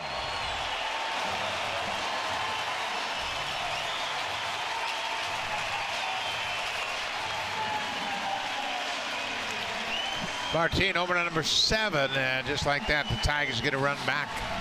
Nobody had scored until the top of the 6th. Moak hit a 2-run home run, and then Martin connects off Aaron Sanchez for his 7th home run. Ball is up out over the plate, and again, when Aaron is down in the zone, he has a lot of success, but that ball crept up about letter high out over the plate, and Martin picks up his 7th home run and 20th RBI. So that cuts the lead in half in a hurry, and now here's Castellanos. Sanchez has handled him so far, a ground out and a strikeout. And he sends a fly ball to right field. Grichuk back, makes the catch. A little twisting and turning on the way, but he got there on the track. Important things for pitchers, I don't care who you're pitching for, shut down innings. Runs allowed after scoring in the previous inning. The Blue Jays scored in the top of the 6th, and the Blue Jays gave one up in the bottom here. And they are second to the Rangers in giving up runs after they have scored in the previous half inning. And that's just something every pitcher wants to do. Your team gives you a couple runs, you got to throw up a 0, and the Blue Jays haven't been very good at it this year. Here's Cabrera. And a fastball in for a strike. Cabrera today, a pop-up and a ground out. And now 0 for 13 in his career against Aaron Sanchez. Fouled off, and out in front 0-2 is Sanchez. After the home run, looked like a little movement out of the bullpen. A couple of guys getting up and windmilling their arms around. Don't see anybody throwing at the moment. 88 pitches for Sanchez, 5 1/3. At the very least, John Gibbons, Pete Walker would love to see him get through the 6th with the lead intact before they have to make any decisions. Russell Martin let that ball travel as deep as he could, trying to get the call. And Cabrera says, hey man, don't try to steal any strikes off of me. Cabrera might smile on the field more than any other player in the game. You're right. He's got a great appreciation for what they're doing out there. They're playing baseball, and he approaches it as he did when he was a kid.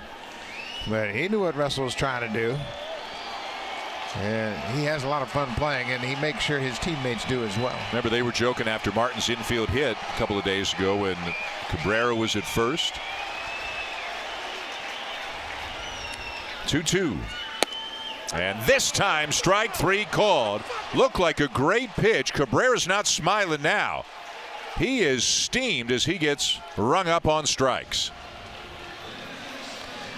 There's no question about it. The fact he thought that was off the plate, and he let Jeff Nelson, the home plate umpire, hear about it. This good pitch. Catches the outside corner, and Martin, for a second time, does a good job of receiving this pitch. That's a strike all the way, and Cabrera really lets the umpire know what he thinks about it, but he walks away, and to his credit, Nelson kind of says, okay, you had your piece. 6 strikeouts now for Sanchez, and he is still steamed.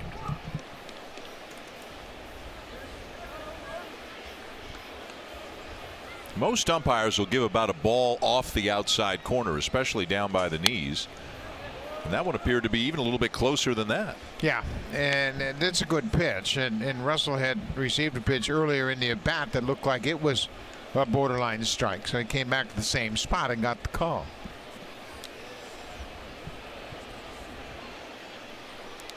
Candelario has struck out and walked. Curveball inside, and 2 balls and a strike.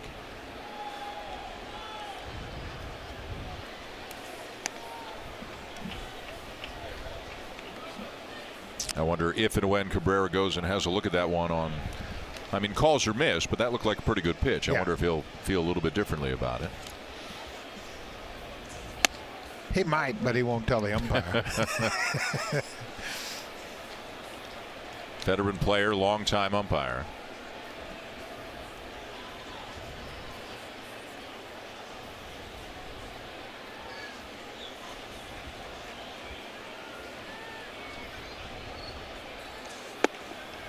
Ball 4, third walk of the day.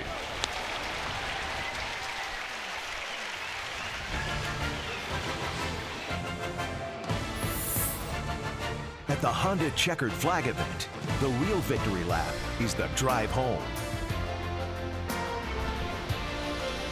Here in Detroit, Dan Schulman, Buck Martinez, Hazel May, and a pretty good number of Blue Jay fans hoping that at least one of the 3 games they've come to this weekend will result in a Blue Jay win. So far, Aaron Sanchez has been very good. Justin Smoke has homered, and it's 2-1 Jays, bottom 6. Runner at first, 2 down for Nico Goodrum, 0 for 2.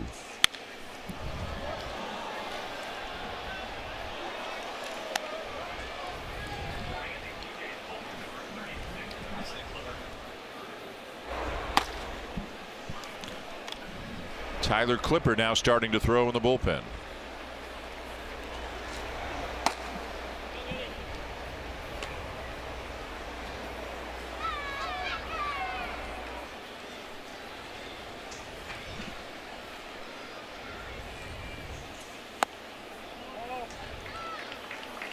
That curveball really hasn't been effective for Aaron this afternoon. He hasn't thrown enough of them to even have the hitters chase.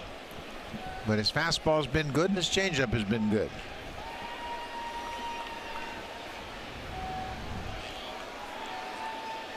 One. There's the changeup, and just great movement away from Goodrum on that one.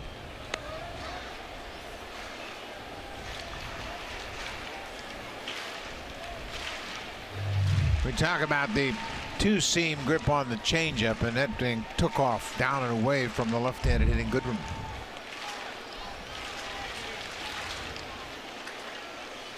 Sanchez, knowing he's near the end of his afternoon, he's at 99 pitches. Going to get Goodrum and get through 6. Yes, he can. That changeup with the bottom dropping out of it. He strikes him out, number 7 for Sanchez. 2-1 Blue Jays through 6.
Fans will receive a Blue Jays Pride hat on Friday, June 8th, when Manny Machado and the Baltimore Orioles visit Rogers Center. For tickets, visit BlueJays.com.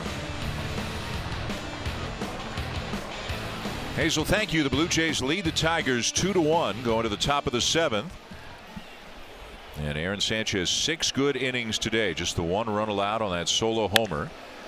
As Kevin Pillar comes up with a much needed base hit as he drives one into left center to lead off the top of the 7th.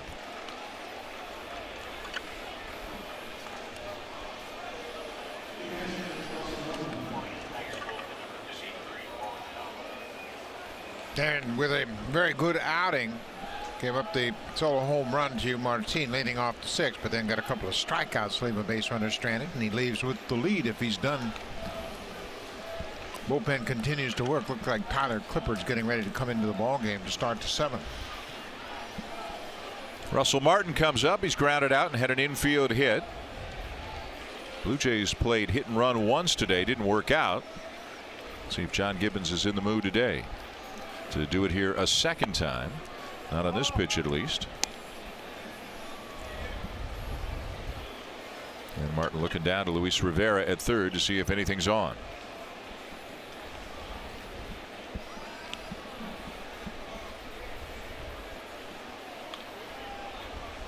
There he goes, and a swing and a foul off. So they did put it on a 1-0 count, but Martin fouls it off. Yeah, you got a piece of it, and your job as a hitter is to protect the runner at least. So if he's in motion, at least foul it off. Russell did that. I mean, ideally, you want to hit the ball to right field, get a base hit, and send Pilar to third.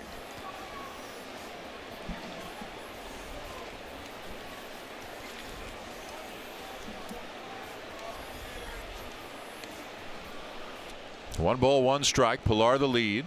9 for 9 stealing this year as Martin takes strike 2.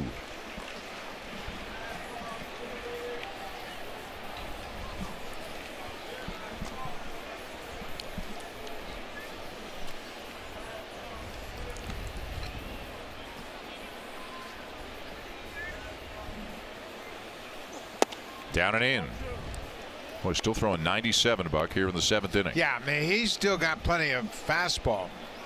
And I think that's the one thing that they're watching. His delivery has been consistent all day long.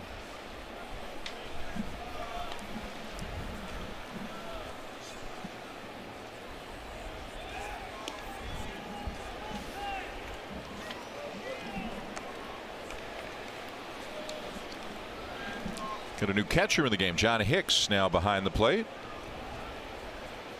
for James McCann. Here's the 2-2. And now the count is full. And do you start the runner? Yes, I would. Blue Jays have just 2 runs on 5 hits, and you just challenge Russ to put the bat on the ball, start the runner, stay out of a possible double play.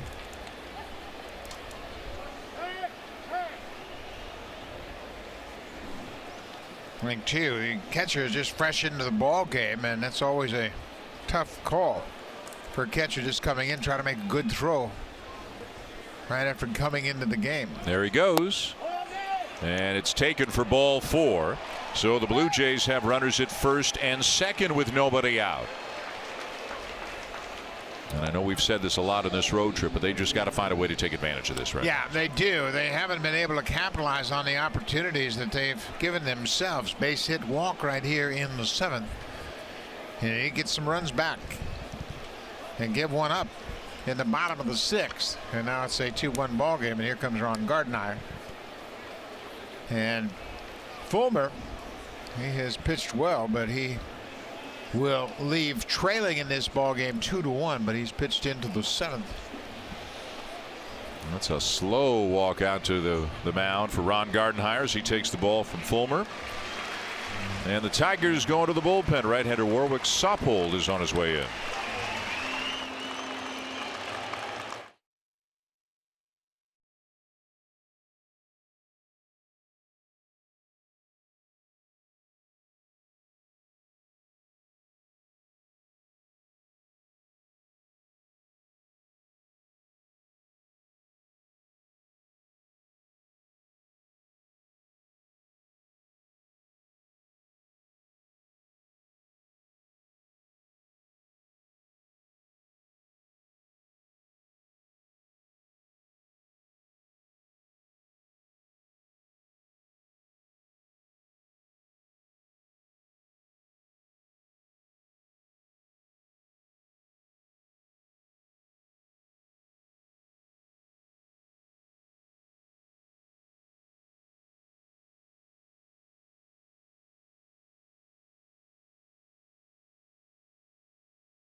couple of men on and nobody out, his responsibility. Yeah, man, those runners, he gave up a base hit and a walk, so he leaves with 2 aboard and turns things over to the Australian Warwick Suppel. Suppel making his 23rd appearance of the season. He's had a good year. He hitters hitting under 250 against Suppel, and he has been a pretty productive pitcher for them, pitching in the middle innings. Played 8 years professionally in Australia, has represented Australia in a couple of World Baseball Classics, and faces Devin Travis here. First and second, nobody out. Candelario's in at third, even with a bag at first is Goodrum. Pilar at second for the Blue Jays, Martin at first, as the Jays try to tack on here, leading 2-1. And Travis lifts a fly ball to pretty deep right field. Castellanos is back, and he's made the catch. Terrific catch by Castellanos. Pilar will tag, come to third.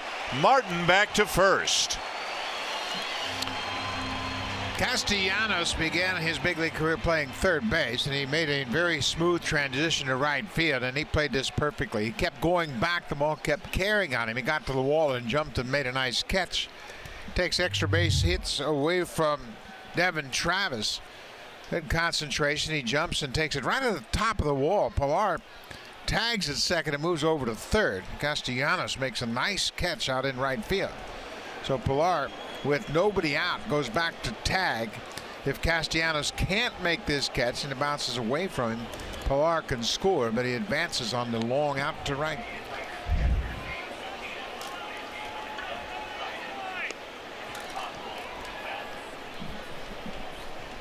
So first and third, 1 out for Grichuk, who's 0 for 2. And a base hit down the left field line. Pilar in to score. Martin on his way to third, in there with a headfirst slide on a has to feel really good RBI double for Randal Grichuk, the way things have gone for him so far this year, but he produces and adds to the lead. A big hit for Grichuk, just his 8th hit of the season. He drives in his 8th run, and it's a big run as it doubles the Blue Jays lead.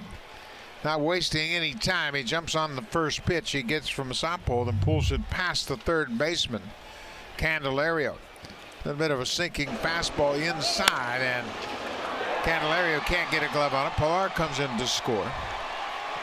Martin ends up at third, and Grichuk is now at second. And the infield not quite all the way in, but creeping in is now Diaz. Sends a sinking liner to right field. Castellanos a late break, and it's going to drop. In to score Martin to third, Grichuk, and another run for the Blue Jays to make it 4-1. Well, as good a play as Castellanos made on the Travis catch, he didn't make a good play on this base hit to right. Looked like he froze for a second, and that hesitation costs him as the ball falls in front of him. Diaz does a good job of staying on that pitch down and away to drive it into right field. Martin's got to go back and tag, and then when the ball is not caught, he scores easily. And another RBI single, but there was a little hesitation from Castellanos before he started in on the ball. He got a glove on him, but it was much too late. RBI single for Diaz, his second hit of the day. 4-1 Blue Jays. And first and third, 1 out. Back to the top of the order now for Curtis Granderson.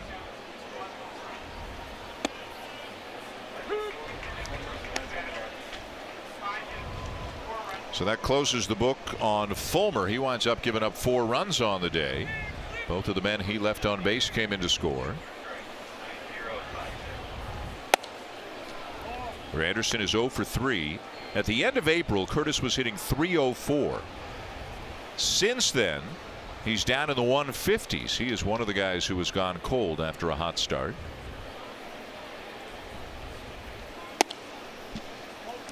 Trying to at least get Grichuk home from third.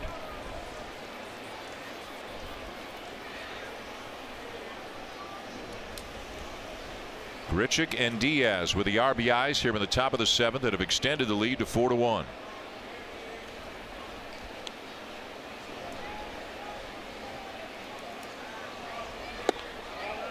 A little bit outside. 3-1 now on Granderson.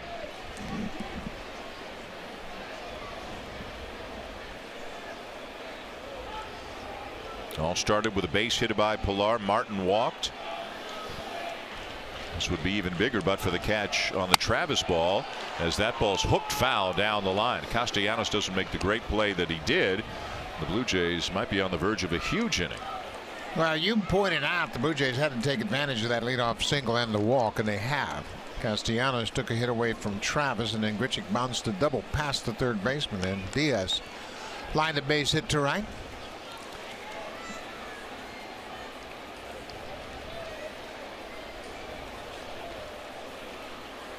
Full count. And a swing and a miss to get him 2 down.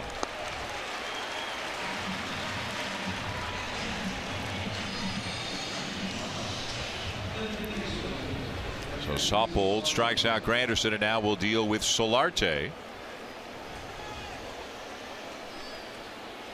Getting word that James McCann left with a strained intercostal muscle, a muscle in his side. So that's why Hicks has come in, the backup catcher now in this game. Solarte, a strikeout, a ground out, and he's also walked and scored on the Justin Smoke home run in the 6th inning.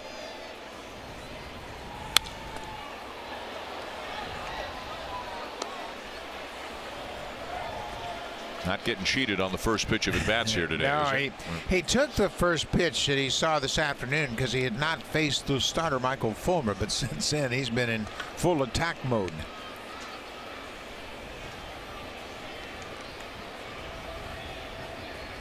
Oh, 1 and takes it a little bit low, a ball and a strike.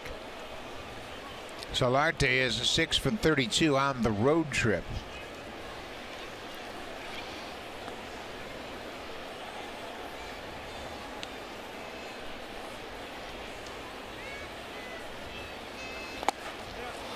Couldn't hold up. He is in swing mode right now. Well, you got to cut your swing down. There's a big run over there at third base, even though you have 2 outs. Cut your swing down, put the bat on the ball, give yourself a chance to get a hit here.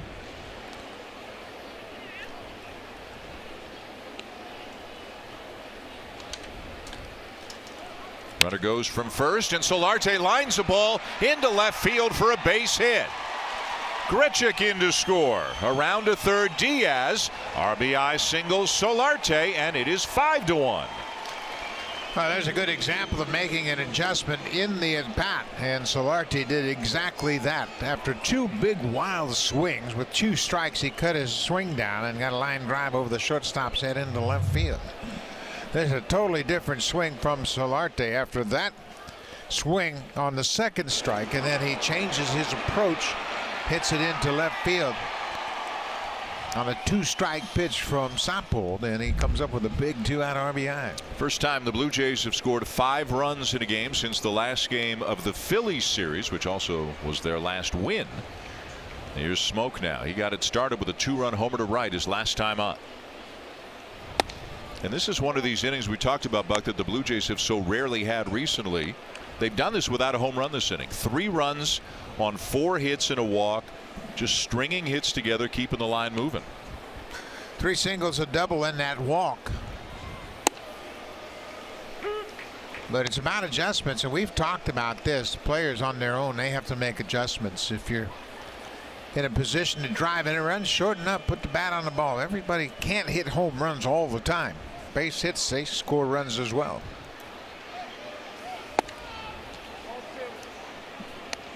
Well, and as you've said, and pitchers will say this too, you know, sometimes the home run gives the pitcher a bit of a mental reset. The bases are empty. The base hit, you look out, there's still runners behind you. Obviously, the home run is worth more than the single. Now Smoke, deep left center field, and this ball's going to carry all the way to the base of the fence and skip up into the stands. And Diaz will come in to score on the automatic double. Solarte will have to stop at third, and they just keep the line moving. It is 6-1. That's unfortunate for Smoke. He loses an RBI because Solarte was going to come in to score. Diaz scores. And that miss has had a 2-hit day, and he's driven in a run and scored a run, and Smoke crushes this ball. A breaking ball right on the outside corner. That's a home run in any other ballpark but Comerica Park, and it goes one hop over the fence into the hedge behind the center field fence for ground rule double. A 4-run seventh for the Blue Jays to take a 6-1 lead. And here's Morales. 0 for 3 today. 4 runs on 5 hits this inning. RBIs for Grichuk, Diaz, Solarte, and Smoke. And the Blue Jays getting contributions up and down the lineup here this afternoon. Boy, for the players themselves, it has to feel like it was a month since they had this kind of an inning. Yeah, I'm sure it does, and it's been a rough stretch of ball games. They haven't won many ball games. They haven't had many big hits, and they've had a lot of big hits in this inning alone.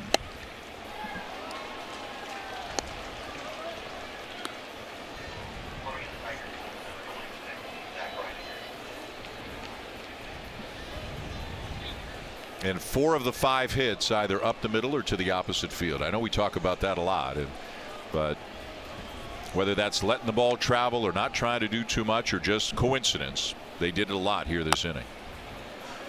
The only ball that was pulled was that bouncing ball double off the bat of Randall Grichuk past the third baseman, and everybody else up the middle opposite field, staying a big part of the field. And we talked about the hits in this ballpark. There's a lot of room for base hits in this spacious Comerica ballpark. Even Travis's ball that Castellanos made the great catch on was hit obviously to the opposite field as the right fielder made the play. 1-2.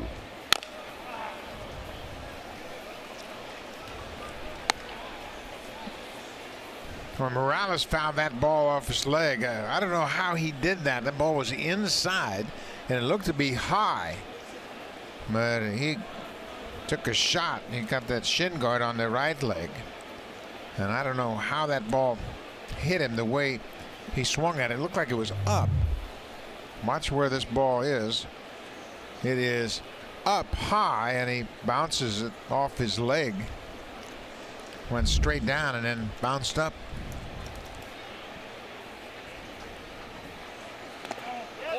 He went around, and that'll be all for the Blue Jays in the top of the 7th.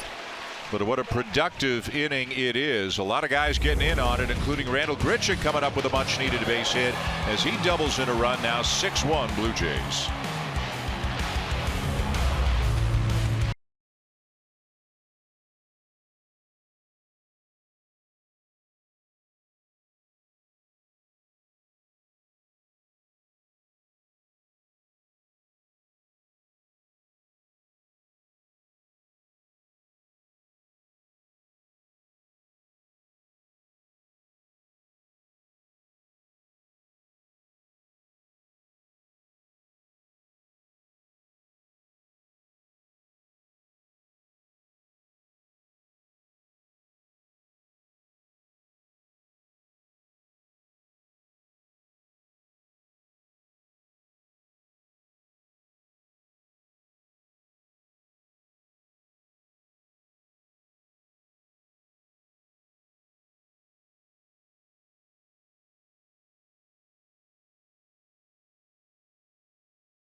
hoping that this is sustainable for Aaron Sanchez with what we saw today. No question about it. 100 pitches on the nose over 6 innings. He allowed 1 run on 2 hits. The only run came on a home run off the bat of Leonis Martin. He walked 3 and struck out 7. I think early on he did a great job. He retired the first 7 batters to face him this afternoon, and now he'll turn it over to the bullpen in the first one up. Tyler Clippard making his 30th appearance of the season. Overall, it's been a good season for Clippard. Recently, he's run into some tough times. Clippard gave up a run here on Friday night, gave up a home run to Castellanos in his inning of work. 1 run on 1 hit. He had a strikeout in the 7th inning. And when he got up and started warming, it was a 1-run game. Now it's a 5-run game after that 4-run uprising in the top of the 7th. Clippard will face the bottom part of the order, the 6, 7, and 8 hitters.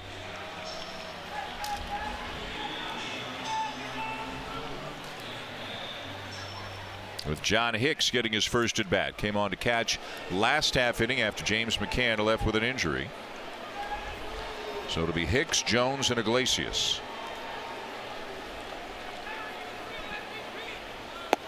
And a changeup for a strike. Hicks had a big hit in the game yesterday in the 8th inning, a 2-run single up the middle on Senwan Oh. And he had struck out in his 3 previous at bats in that ball game, but came up with the biggest hit of the afternoon.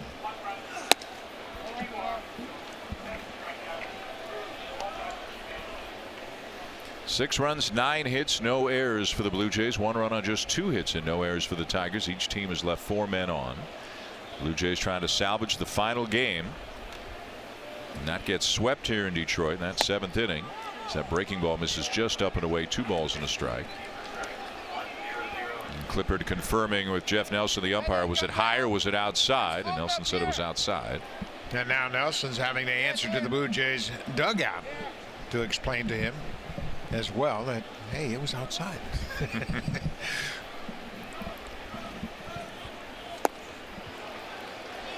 Or that changeup, when he's really throwing it well, that ball just never seems to get there. Yeah, he's got a very good delivery with it, and he's got a little extra hop toward the hitter, so it looks like his body is really into throwing that pitch, and it looks like a fastball, but it just has a parachute on it before it gets to the plate.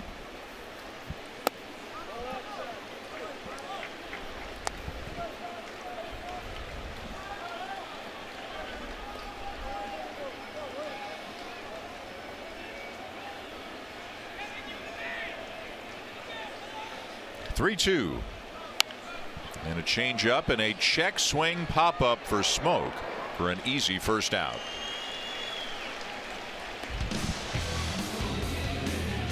It's time to fire up your senses. Your best experience begins with Broil King, available at your local home hardware.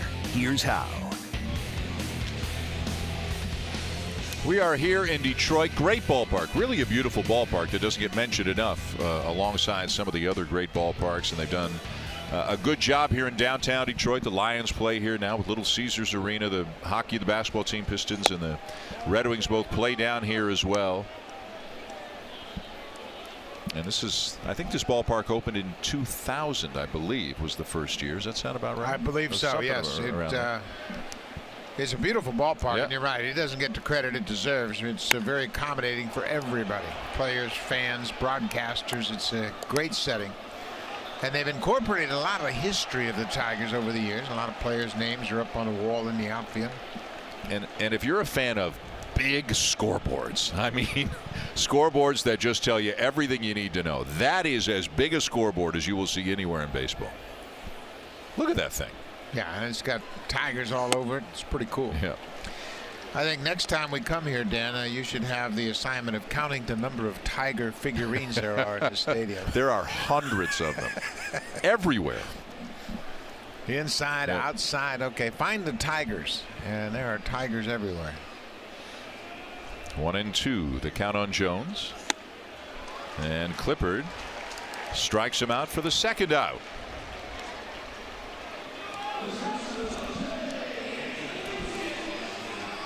Tyler Clippard uses his changeup, and then he sets up this strikeout using the fastball. Everybody thinks you're going to get a changeup and a decisive pitch of an at-bat, but that time Jones is fooled by the fastball. Is the difference not only in velocity but also eye level such a big part of the success between fastball and changeup? Yes, fastball up, changeup down? Yeah, the changeup is down, and that fastball elevates. Tough to catch up on when you're thinking about staying down on the changeup, and boom, it surprises you top of the strike zone. 2 up, 2 down here in the bottom of the 7th, and here's Iglesias, who's had a base hit, and he's also flied out. The sun poking through now, really, for the first time today.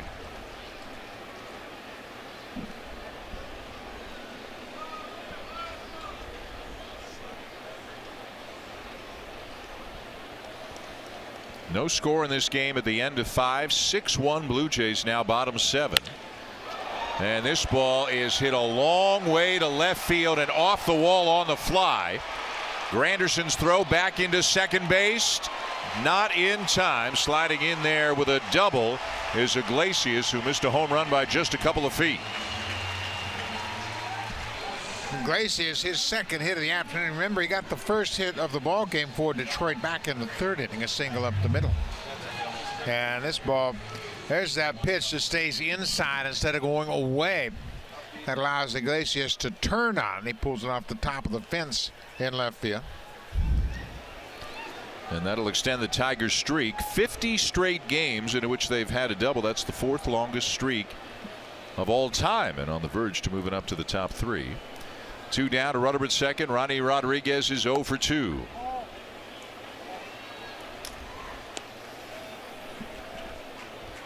Talk about how big this outfield is, and it really plays into the Tigers' ability to get those extra base hits.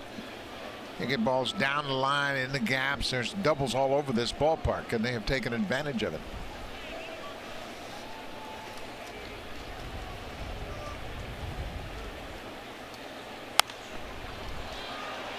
Popped up, Martin back for a look, trying to find it, and it's well back into the seats.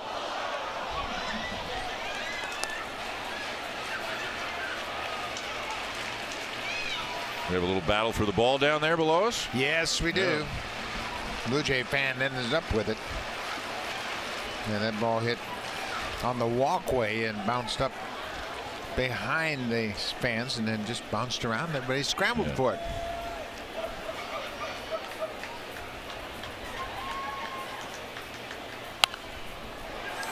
And another one. Almost in the same spot. The same guy almost got it. But he got it. 2 in a row. Wow. Stay hot. That's crazy. 2 in a row from the same hitter.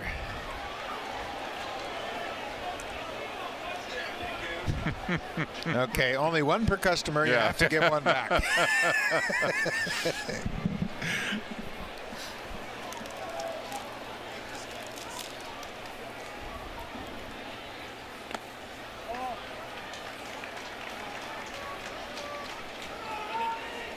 Now that's going to make for a great little story around the bar stool, won't it? Hey, yeah, I went to the Tiger game. I got a foul ball, and I got another one right after that. 2 in a row. Yep.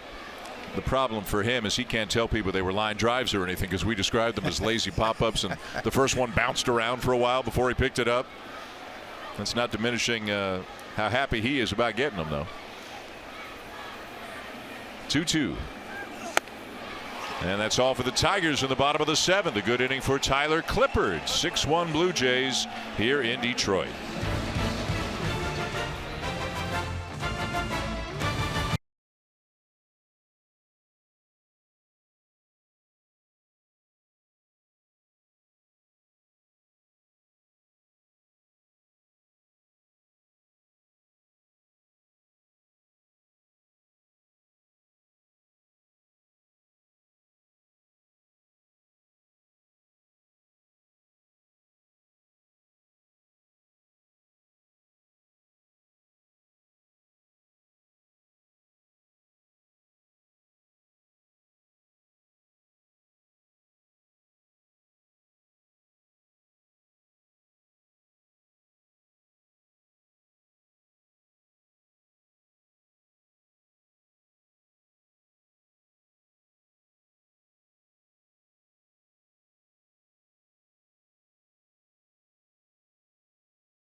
Baseball partnership. It may not be reproduced or retransmitted in any form, and the accounts and descriptions of this game may not be disseminated without the express written consent of Rogers Blue Jays Baseball Partnership. A lot of fans having themselves a good afternoon. A lot of souvenirs in the ballpark here today in Detroit. And the Blue Jays enjoying themselves with a 6-1 lead as Ron Gardenhire's gone to the bullpen again. Zach Reiniger comes in from the bullpen. He was recalled prior to the start of this series on Friday from AAA Toledo. He appeared in 15 games with the Mud Hens this season, 2-0 with 3 saves. He made 2 appearances with Detroit earlier this season. He was up last year. Appeared in 10 games, and he had a little bit of a rough go of it. Had an ERA of 7.45 over those 10 games. And he'll face Kevin Pillar to begin the 8th. It was Pillar who got things started in the top of the 7th with a base hit. The Blue Jays eventually scoring 4 runs on 5 hits that inning. Pillar will be followed by Martin and then Travis.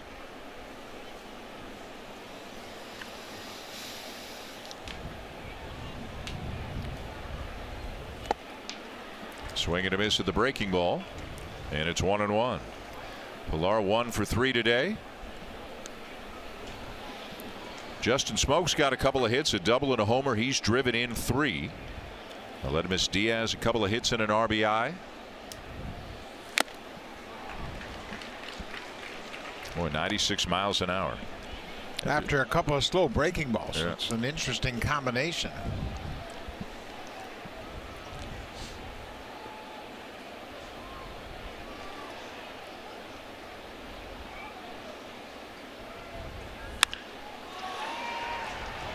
And that liner is caught by Rodriguez out behind second.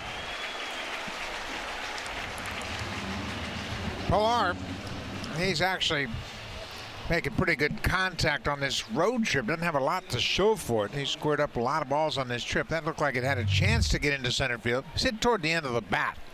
Kind of a soft liner that Rodriguez is able to make the catch on.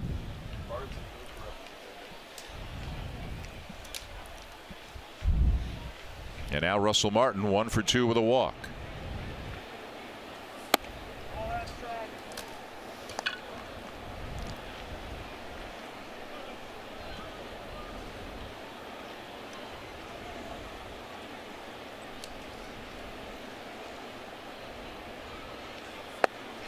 Activity in the Blue Jay bullpen right now. Both a righty and a lefty. Aaron Loop is up. Danny Barnes is up.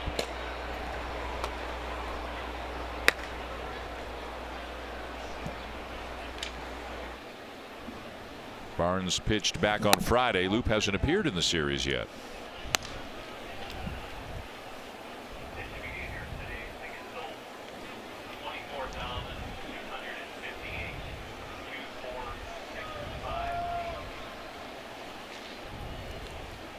The 3-0. And there's a fastball for a strike. Remember, San Juan O pitched yesterday, had a rough 2/3 of an inning through 27 pitches, gave up 3 runs on 4 hits. Ryan Tepera is rested. He hasn't pitched yet in the series, so he'll be in play today. As Martin will draw another walk and reach base for the 3rd time this afternoon. Well, Russ had a lot to do with that 4-run 7th inning as he drew a walk after the Pillar leadoff single. They both came around to score.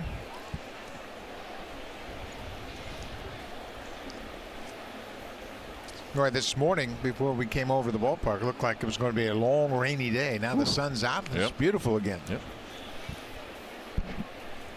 Devin Travis 1 for 2 with a walk. There's a slow curve again, and it's in for a strike. Travis walked in the 3rd, had a base hit up the middle in the 5th, and then was robbed of what would have been an extra base hit in the 7th by Nick Castellanos.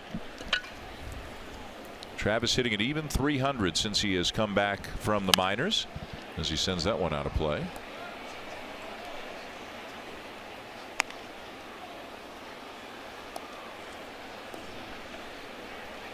And Reiniger out in front 0-2.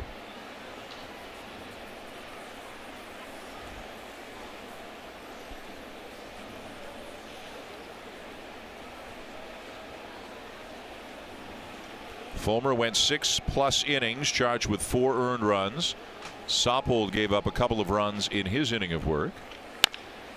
Up the middle. The flip from the glove, and eventually Machado picks it up as they force the lead runner. Another good play made by Iglesias. Drive of the game brought to you by the Honda Checkered Flag event. Check out their all-star lineup. Well, one of the big hits in that 4-run inning came off the bat of Randall Grichuk, and he has really been struggling all season long, but he jumps on the first pitch he sees from Warwick Southpole and drives it past the third baseman. An RBI double for Grichuk. That really got things going. That broke the tie, and he has the key hit in this ball game so far. So he is the drive of the game so far today. He'll take a strike.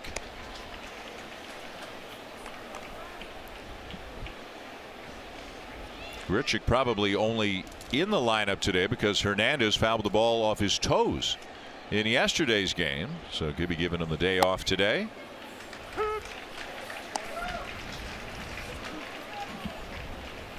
And quickly in the hole 0-2.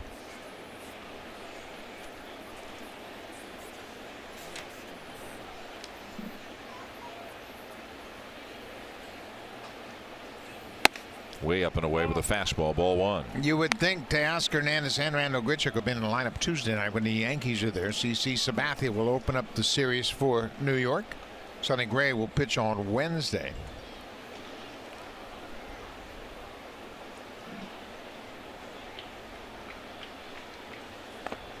Lays off that curveball.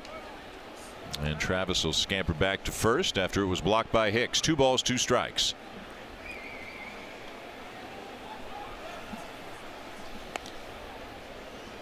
Two in the 6th, and then 4 big runs in the 7th today for the Blue Jays. A 6-1 lead now as they bat in the top of the 8th.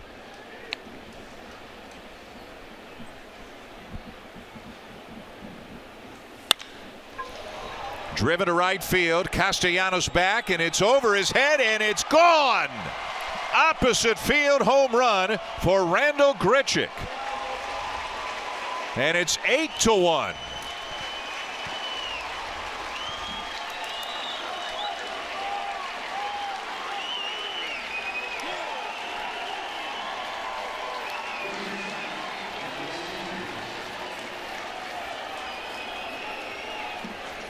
Second 3 RBI game of the season for Randall Grichuk. He also drove in 3 runs back on the 17th of April against Kansas City at Rogers Center.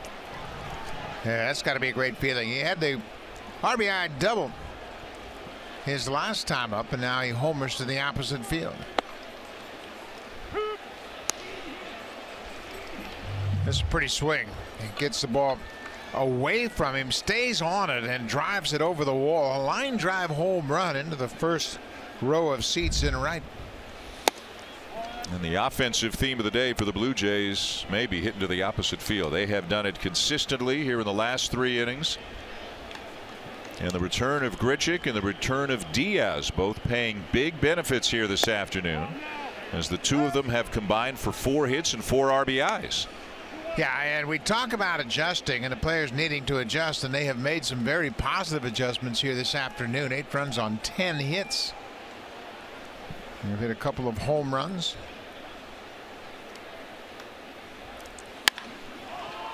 Lashed down the left field line, but foul.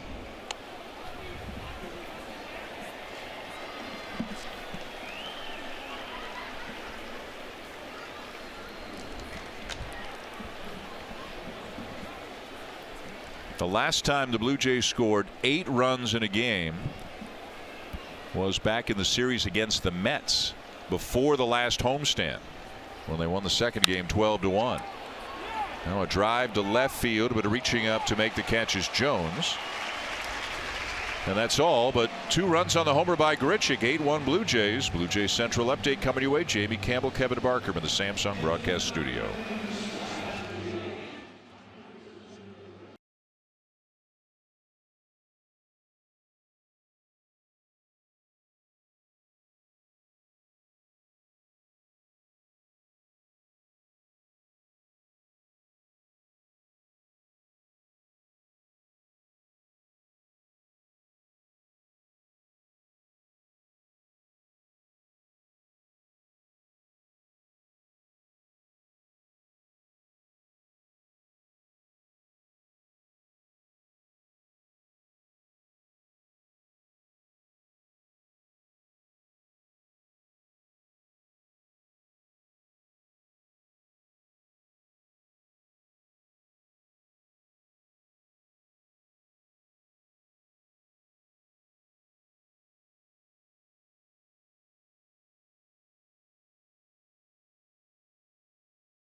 And in from the bullpen, right-hander Danny Barnes.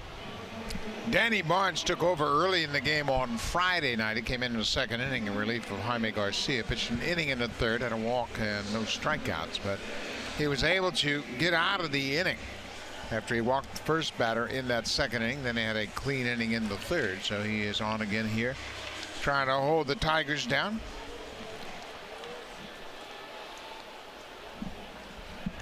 He'll face the top of the order, Leonis Martin, Nick Castellanos, and Miguel Cabrera here at Comerica Park. The Blue Jays erupting for 8 runs in the last 3 innings, including home runs by Justin Smoke and Randall Grichuk. Martin is homered for the only Tiger run of the day.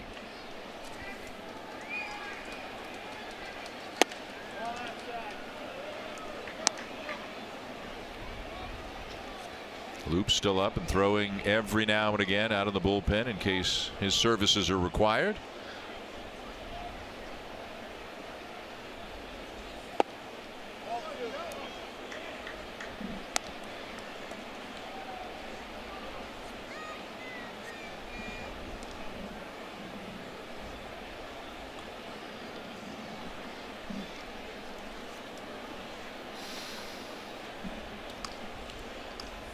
And there's a strike. 2-1. The count on to Martin. Just 3 hits on the day for the Tigers. Aaron Sanchez gave up only 2 hits through his 6 innings.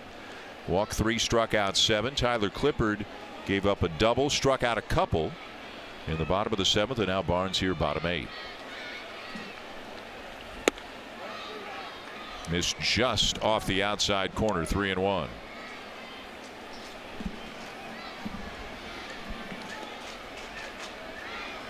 Well, it has been a long 5 days for this baseball team after starting the road trip in good fashion, taking 2 out of 3 in Philadelphia. 5 straight losses since.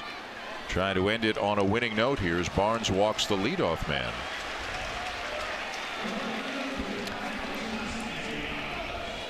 Well, they are still believing in the rally goose. They got their work cut out for them to keep the record undefeated, though. It's the goose is 4-0, but they're down 7 right now. Yeah, the goose was born on Wednesday, and they've already got T-shirts.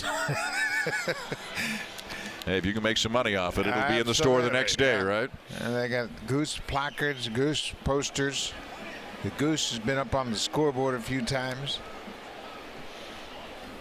Hey, the goose is 4-0. But you're right, he's got his work cut out for him today. There's Castellanos. Blue Jays have held him in check so far today. He's 0 for 3. I should say Aaron Sanchez held him in check. A ground out, a strikeout, and a fly ball. Sanchez really handled Castellanos and Cabrera, a collective 0 for 6. Miguel Cabrera is now 0 for 14 against Sanchez. That's the longest 0 for Cabrera's had against any pitcher in his career.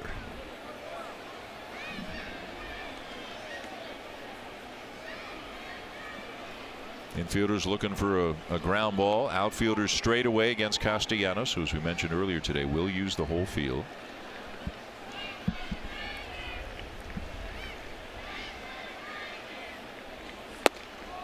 And a strike as Barnes is out in front of 1-2.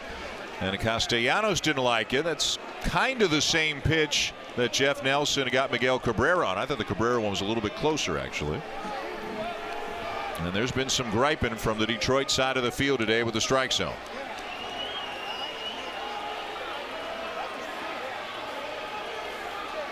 Jeff Nelson, I think he's kind of heard enough now. Castellanos had his say.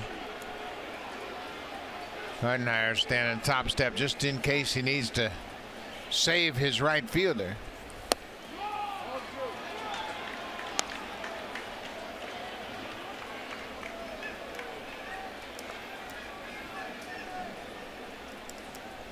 Two balls, 2 strikes.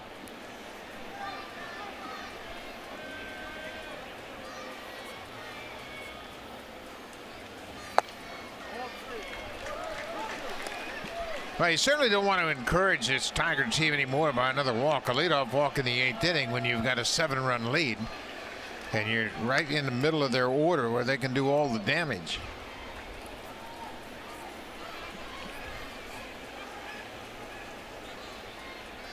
3-2.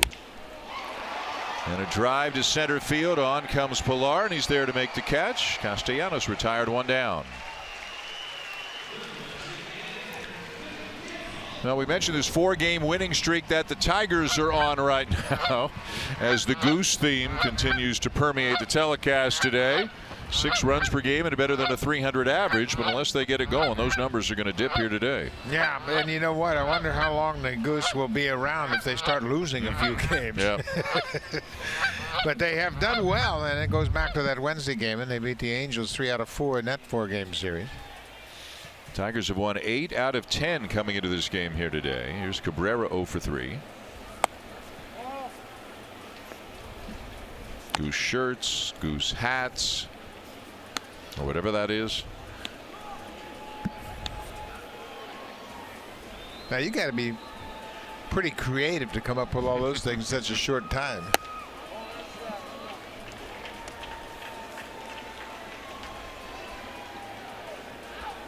Miguel Cabrera about as angry as you'll see him after his last at-bat, called out on a pitch that he thought was outside, and exchanged some heated words with the home plate umpire Jeff Nelson.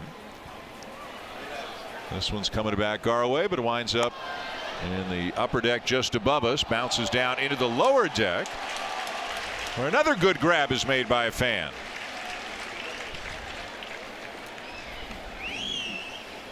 Yeah, that guy right there reached over and caught it barehanded as he was headed down into that tunnel. And a base hit into right field for Cabrera, sending Martin up to second. It just looks so easy when Cabrera gets a pitch away from him and drives it into right field. It's almost like he knew it was coming, and all he wants to do is get that crisp single into right. Look at this swing. Pitch is down and away, and he's been doing this for years. His first thought is to the opposite field, and he gets another hit, his first hit of the afternoon. And that's going to be all for Danny Barnes. Gibby will turn a couple of switch hitters around by bringing in the left-hander Aaron Loup.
A Honda checkered flag event is back. Hurry in to grab the Civic that matches your game.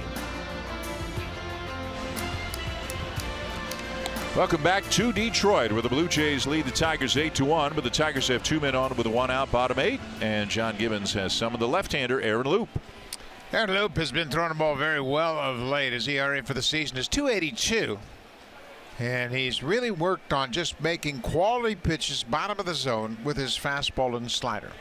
I don't care if it's a righty or lefty. He just feels like if he makes quality pitches down in the zone, he's going to have success.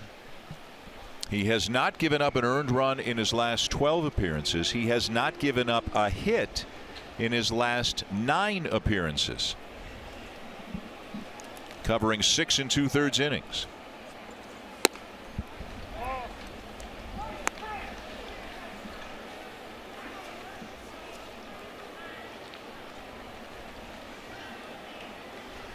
Candelario turns around to bat from the right side against the left-hander Loup.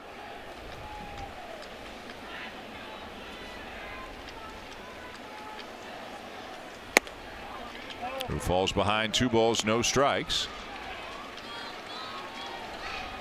And as Loup enters the game, Ryan Tepera is up. John Gibbons doesn't want to leave anything to chance here today. They need to win.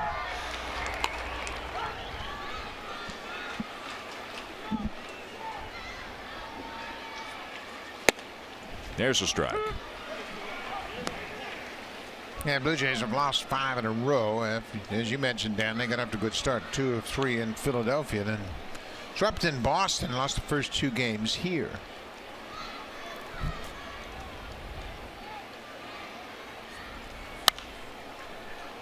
Now to play, 2-2.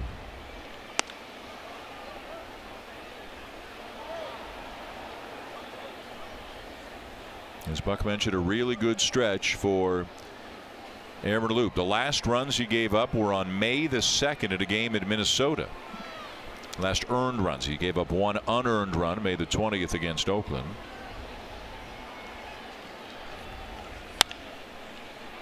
And at times, Buck, too, has given the Blue Jays a little bit more length than we're accustomed to seeing. He had a 2-inning appearance against Seattle, an inning and 2/3 against the Angels, and an inning and a third in Boston just a few days ago. Yeah, when you talk about that stretch, last time he gave up those runs on the 2nd, and since then he's appeared in 12 games. He's allowed just 3 hits over the span of 11 innings. Now, this is the best stretch he has been on this season. Again, the 2-2. And there's a base hit into left field. Martin is getting the wave and will come in to score. Stopping at second is Cabrera, and it's 8-2.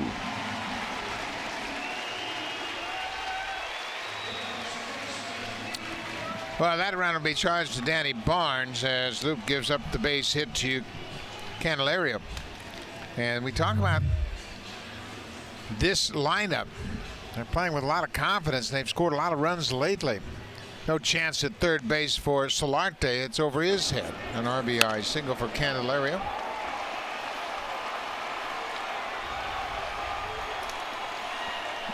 And that makes it 8-2. The batter now is Nico Goodrum, another switch hitter. 0 for 3 on the afternoon.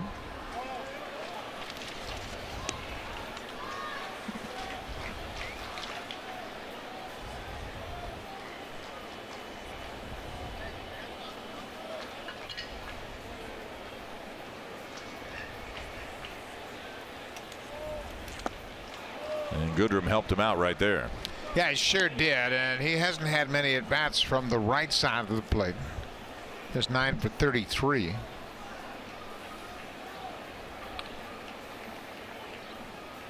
And most of his damage as a left-handed hitter.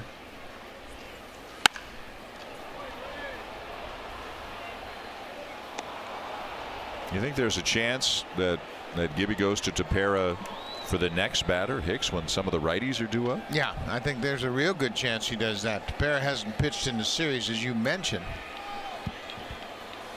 And even though Loup has pitched well against right-handed hitters, I think he'll probably go right to Tepera.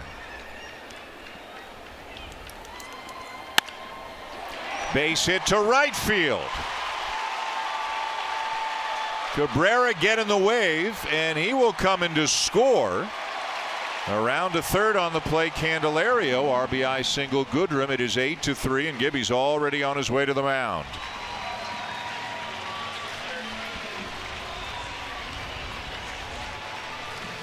There's another situation there where the Blue Jays defense got kind of caught flat-footed with Cabrera running from second. He doesn't run at all anymore. And Smoke got the ball. He turned and he made a late throw to the plate. But Loup is out of there, and the Tigers, they continue to come at you late in the ball game. So it's now a 5-run game. Here comes Tepera.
picks up an RBI, just his second RBI batting as a right-handed hitter. And you see how late that throw was to home. Cabrera doesn't run at all.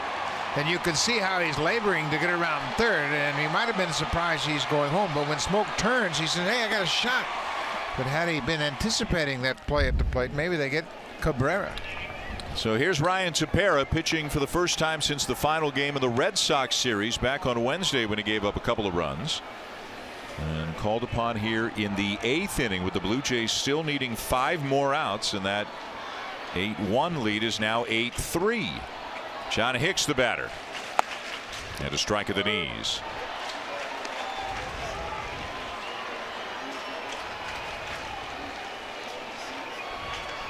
Hicks' second at bat since taking over for James McCann, the starting catcher, who led with a strained intercostal muscle.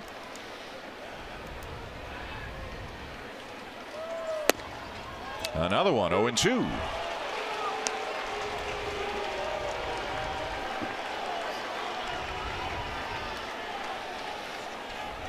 Tepera picked up a couple of saves in the Philadelphia series. I think all Blue Jays fans would remember the first one, how nerve-wracking that one was when the Phillies scored a run. Tepera walked a couple, loaded the bases, and then got out of it. Had a cleaner save in the last game of the Phillies series.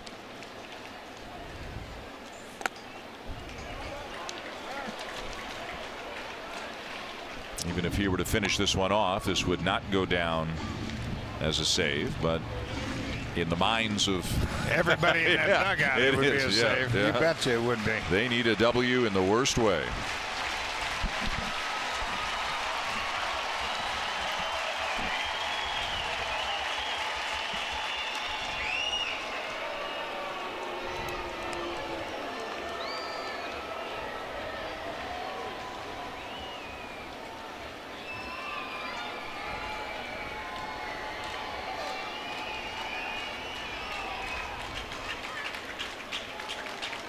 One-two.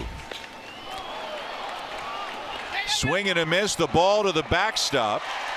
The run will score. The batter cannot go to first because first base was occupied at the beginning of the play, less than 2 outs. But the run will score. Candelario crosses. Gooderham to second. Strikeout. Wild pitch. 2 down. 8-4. Wow. I mean, that was a clear swing and a miss, and it got past Martin back to the backstop. Gooderham comes in to score from third, and watch how that's a slider down and away, and Hicks just waves at it, and he takes a step toward first, but he is out because first base was occupied, and the run comes in. So the wild pitch makes it 8-4 as the Blue Jays give up a run, get an out. 2 down now for Jacoby Jones, who's 0 for 3 with a couple of strikeouts. Off day tomorrow, so if the Blue Jays need to have Tepera be out there for a while, they don't have to worry about it all that much. Hasn't pitched in a while, won't be needed tomorrow, so Tepera is going to be asked to do a lot of work here today to try to bring this one home.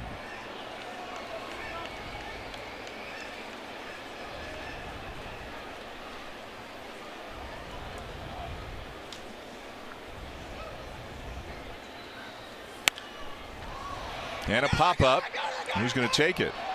Tepera's going to take it. The pitcher will make the play, and that'll be all for the Tigers. They do score 3, though, and at the end of 8, it's now Blue Jays 8, Tigers 4.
LeBron James and the Cavs fell short against the Warriors. Can the King pull out yet another amazing performance for Game 2? Catch all the action tonight right here on Sportsnet. Back up to the booth and checking in once again with Dan Schulman and Buck Martinez.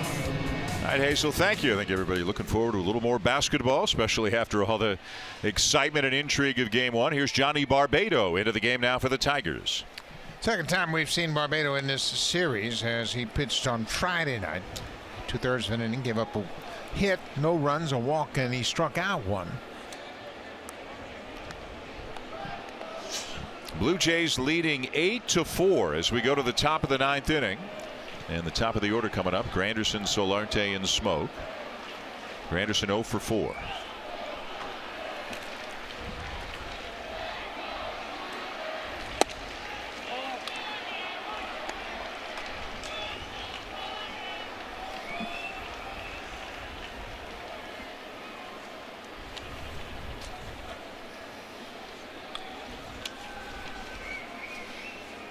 Shift on against him, as is almost always the case.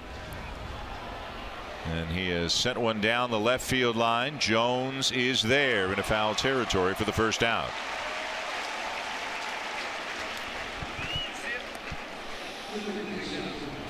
Tepera, by the way, didn't have to throw that many pitches when he came in, so he should have plenty left in the tank when he comes back out for the bottom of the 9th. Just 6 pitches. He's only thrown 3 times on this road trip. It's twice in Philadelphia and in that game in Boston, so he's hasn't pitched an awful lot.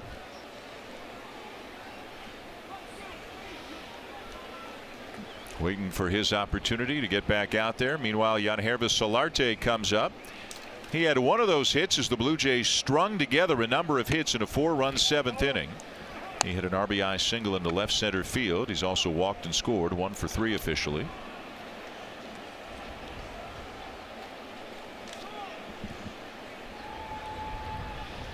Everybody in the lineup has a hit today other than Granderson and Morales. The guy who's done the most damage is the guy who probably needed it the most, and Randal Grichuk. 2 for 4 with a double and a homer, and he's driven in 3.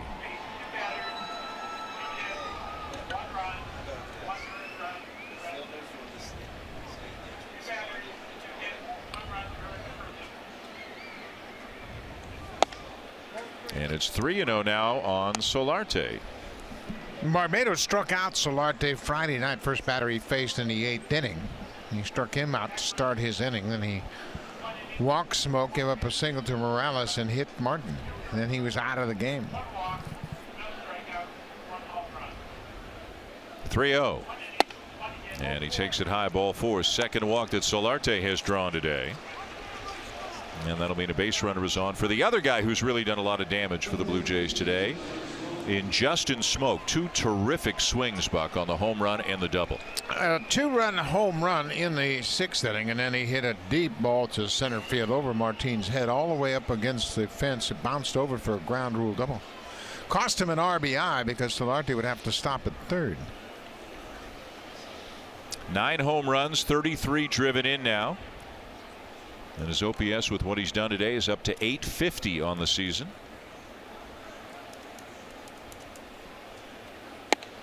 Takes a high breaking ball for a strike.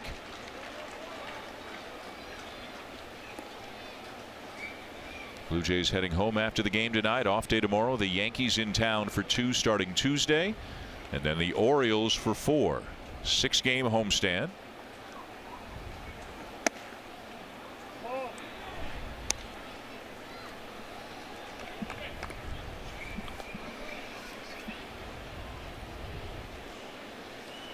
$24,658 now under mostly blue skies here in Detroit today.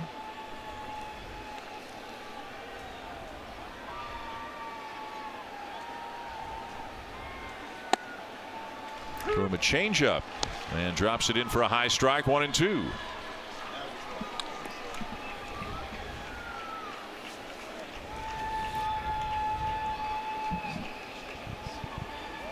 Meanwhile, it looks like Michael Wacha has a no-hit bid going through 7 innings now for the St. Louis Cardinals. They're up 4-0 on the Pirates. He has walked a couple. He's at 95 pitches. Well, that has happened a lot this year. Pitchers taking no-hitters deep into ball games. 6th and 7th inning. We saw that on this road trip. Aaron Nola took a no-hitter into the 7th inning. 2-2. Got a piece of it. Boy, when Waka came up, he's dealt with a lot of injuries last couple of years, but when he first came up, he looked like he was going to be a star, a true ace. And, you know, he may still have that kind of ability. He's put together a nice career, but the injuries have kind of slowed his development the last couple of years. Yeah, he looks to be 100% healthy this season, and Cardinals are glad to have him back, but he looked like he was going to be a Chris Carpenter, Adam Wainwright type of impact starter. He's that big. He's 6'6", and he's got a 2.44 ERA right now, so that's good news for the Cardinals. They've gotten some really good starting pitching to help them hang in a very competitive National League Central. Full count on Justin Smoak.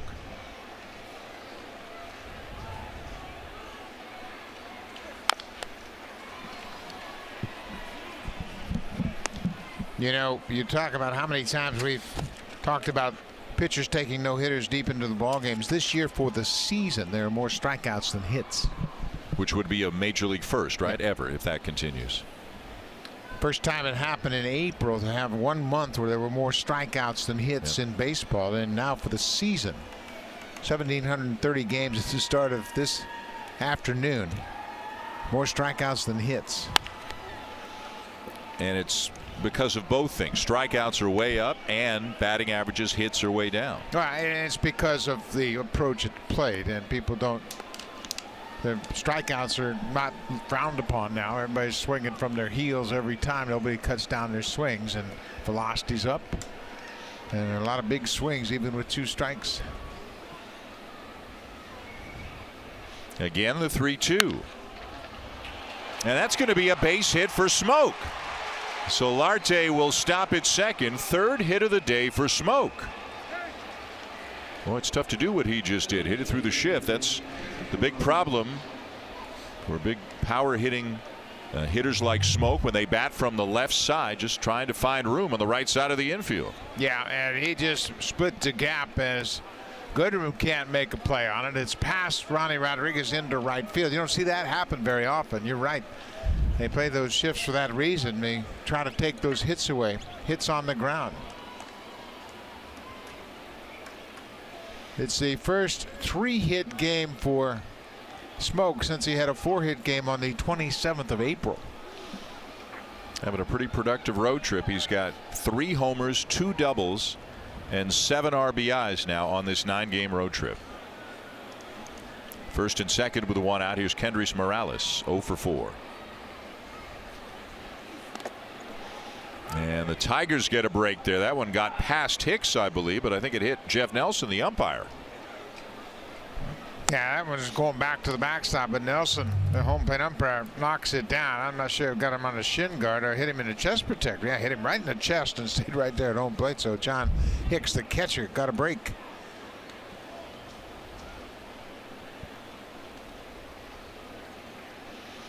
Two on, 1 out. 8-4 Blue Jays, top 9.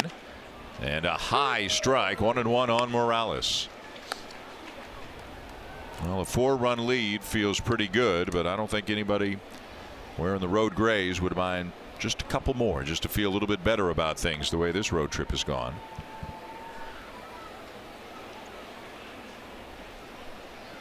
One. Just up and in. Morales with 3 strikeouts this afternoon. First time this season he struck out 3 times in a game. And you had mentioned earlier, Dan, what a good road trip he has had. And today has been a little bit different stories. 0 for 4 with 3 strikeouts. 2-1. Lifts it in the air to left center field. Martin will make the catch. Solarte thought about tagging, then turned back and went back to second. The throw came in behind him to second base. 2 down. Yeah, he kind of gave up before that throw was on its way, and Martin was conceding third base, but Solarte went back and tagged, and then before he saw the fly to the baseball, he goes back to second. This ball is hit deep. Solarte says, okay, I can probably tag up. It's a long way out there. So he goes back and tags, takes off, and then Martin throws it to second. He could have moved up.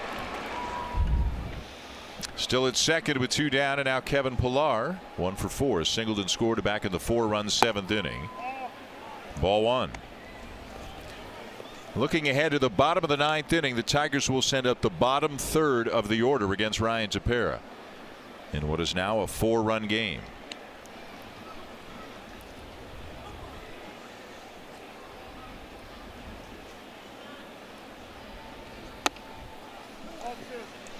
Barbado fighting his control a little bit. Tigers have a doubleheader tomorrow here in Detroit, a makeup doubleheader against the Yankees. And then the Yankees go to Toronto to start the quick 2-game series against the Blue Jays on Tuesday. A strike, 2-1.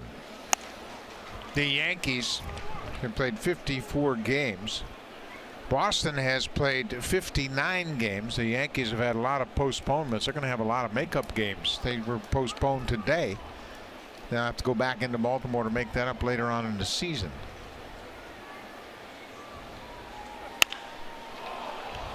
Pillar with a high fly ball to left field, and right on the warning track, the towering fly ball finally settles into the glove of Jones. And that's all. Blue Jays leave a couple of men on, and we go to the bottom of the 9th. Blue Jays 8, Tigers 4.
Their 5-game losing streak. Ryan Tepera was called upon to get the last 2 outs of the 8th inning, and now will be back out there for the bottom of the 9th. He'll face Jose Iglesias, Ronnie Rodriguez, and then back to the top of the order for Leonis Martin. So if this one gets a little hairy, Buck, it's going to be when guys like Castellanos and Cabrera come up. Tepera wants to do anything he can to prevent those guys from coming to the plate. Yeah, that's why you got to take care of these bottom 2 hitters in this order. Iglesias and Rodriguez 8 and 9 in the batting order. Remember, they still have Victor Martinez on the bench if they get into a situation where his bat might become an issue.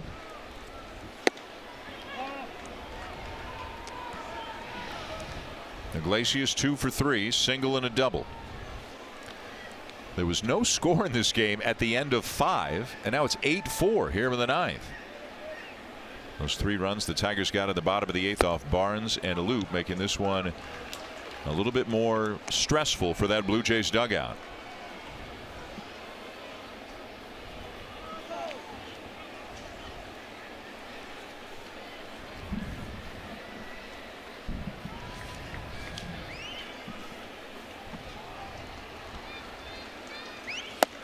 There's a strike, 2-1.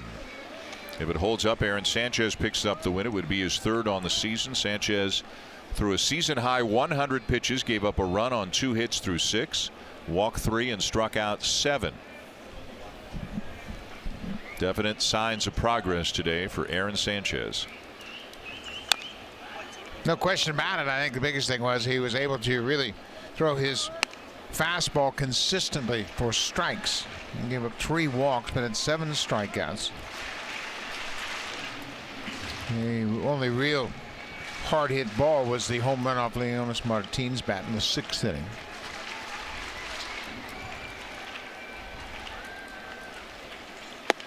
Up and in, full count.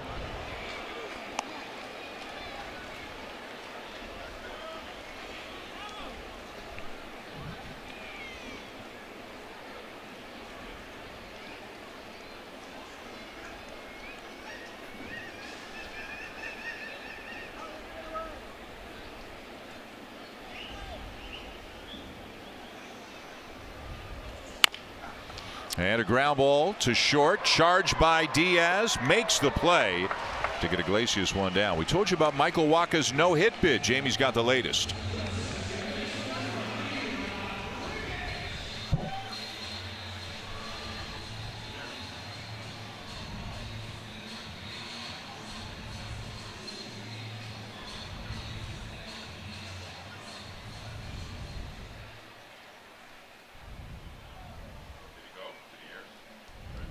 Ronnie Rodriguez, the batter, with a 1 down here in the top of the 9th inning.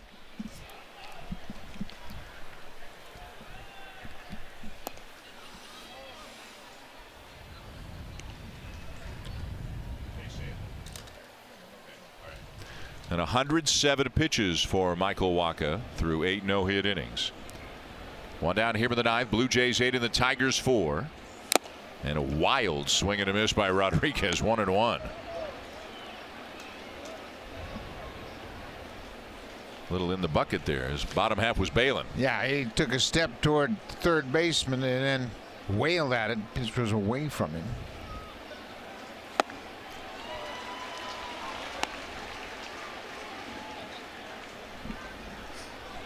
Tepera can throw him that slider and he's going to swing at it just like he did those last 2 pitches. Don't make it too good of a one. He'll chase it. Yeah, like that. He didn't need to come anywhere near the middle of the plate on that pitch. Second strikeout for Tepera. He's retired all 4 he has faced since coming into the game in the 8th inning. Martin set up on the outside and Tepera, he just flipped it up there and Rodriguez was swinging. He didn't care where it was and he chased that. He would have needed a 5-foot bat to hit that pitch. 2 down and the Blue Jays 1 out away from ending that 5-game losing streak. Here's Leonis Martin, who's 1 for 2 with a couple of walks. The one was a homer. Tepera coming in and settling things down. Strikeout and a pop-up in the 8th. Ground out and a strikeout here in the 9th. Again, not a save due to the circumstances in the game at the time at which he entered.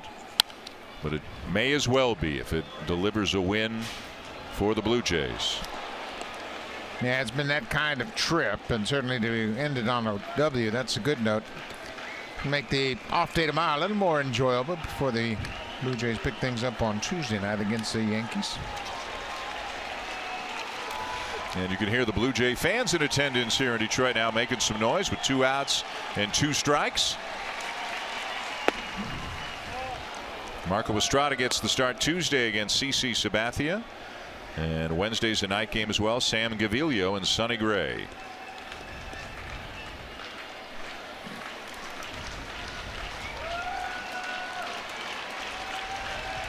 The 1-2. And he got it. Swing and a miss at a high fastball. Great job by Tepera. And the losing streak is officially a thing of the past. The Blue Jays beat the Tigers today 8-4 to salvage the final game of this series. Yeah, they snapped that 5-game losing streak. Couple big hitters for the Blue Jays today. Justin Smoak with 3 hits and 3 RBIs. He hit a home run. And how about Randall Grichuk? His first 3 RBI games since early in April. He does a good job. And an opposite field home run. The offense came through today for the Blue Jays as they end up this long road trip on a winning note. We will see you again Tuesday night from Rogers Center when the Yankees come to town. Time now for Blue Jays Central. Let's send it back to the studio again with Jamie and Kevin.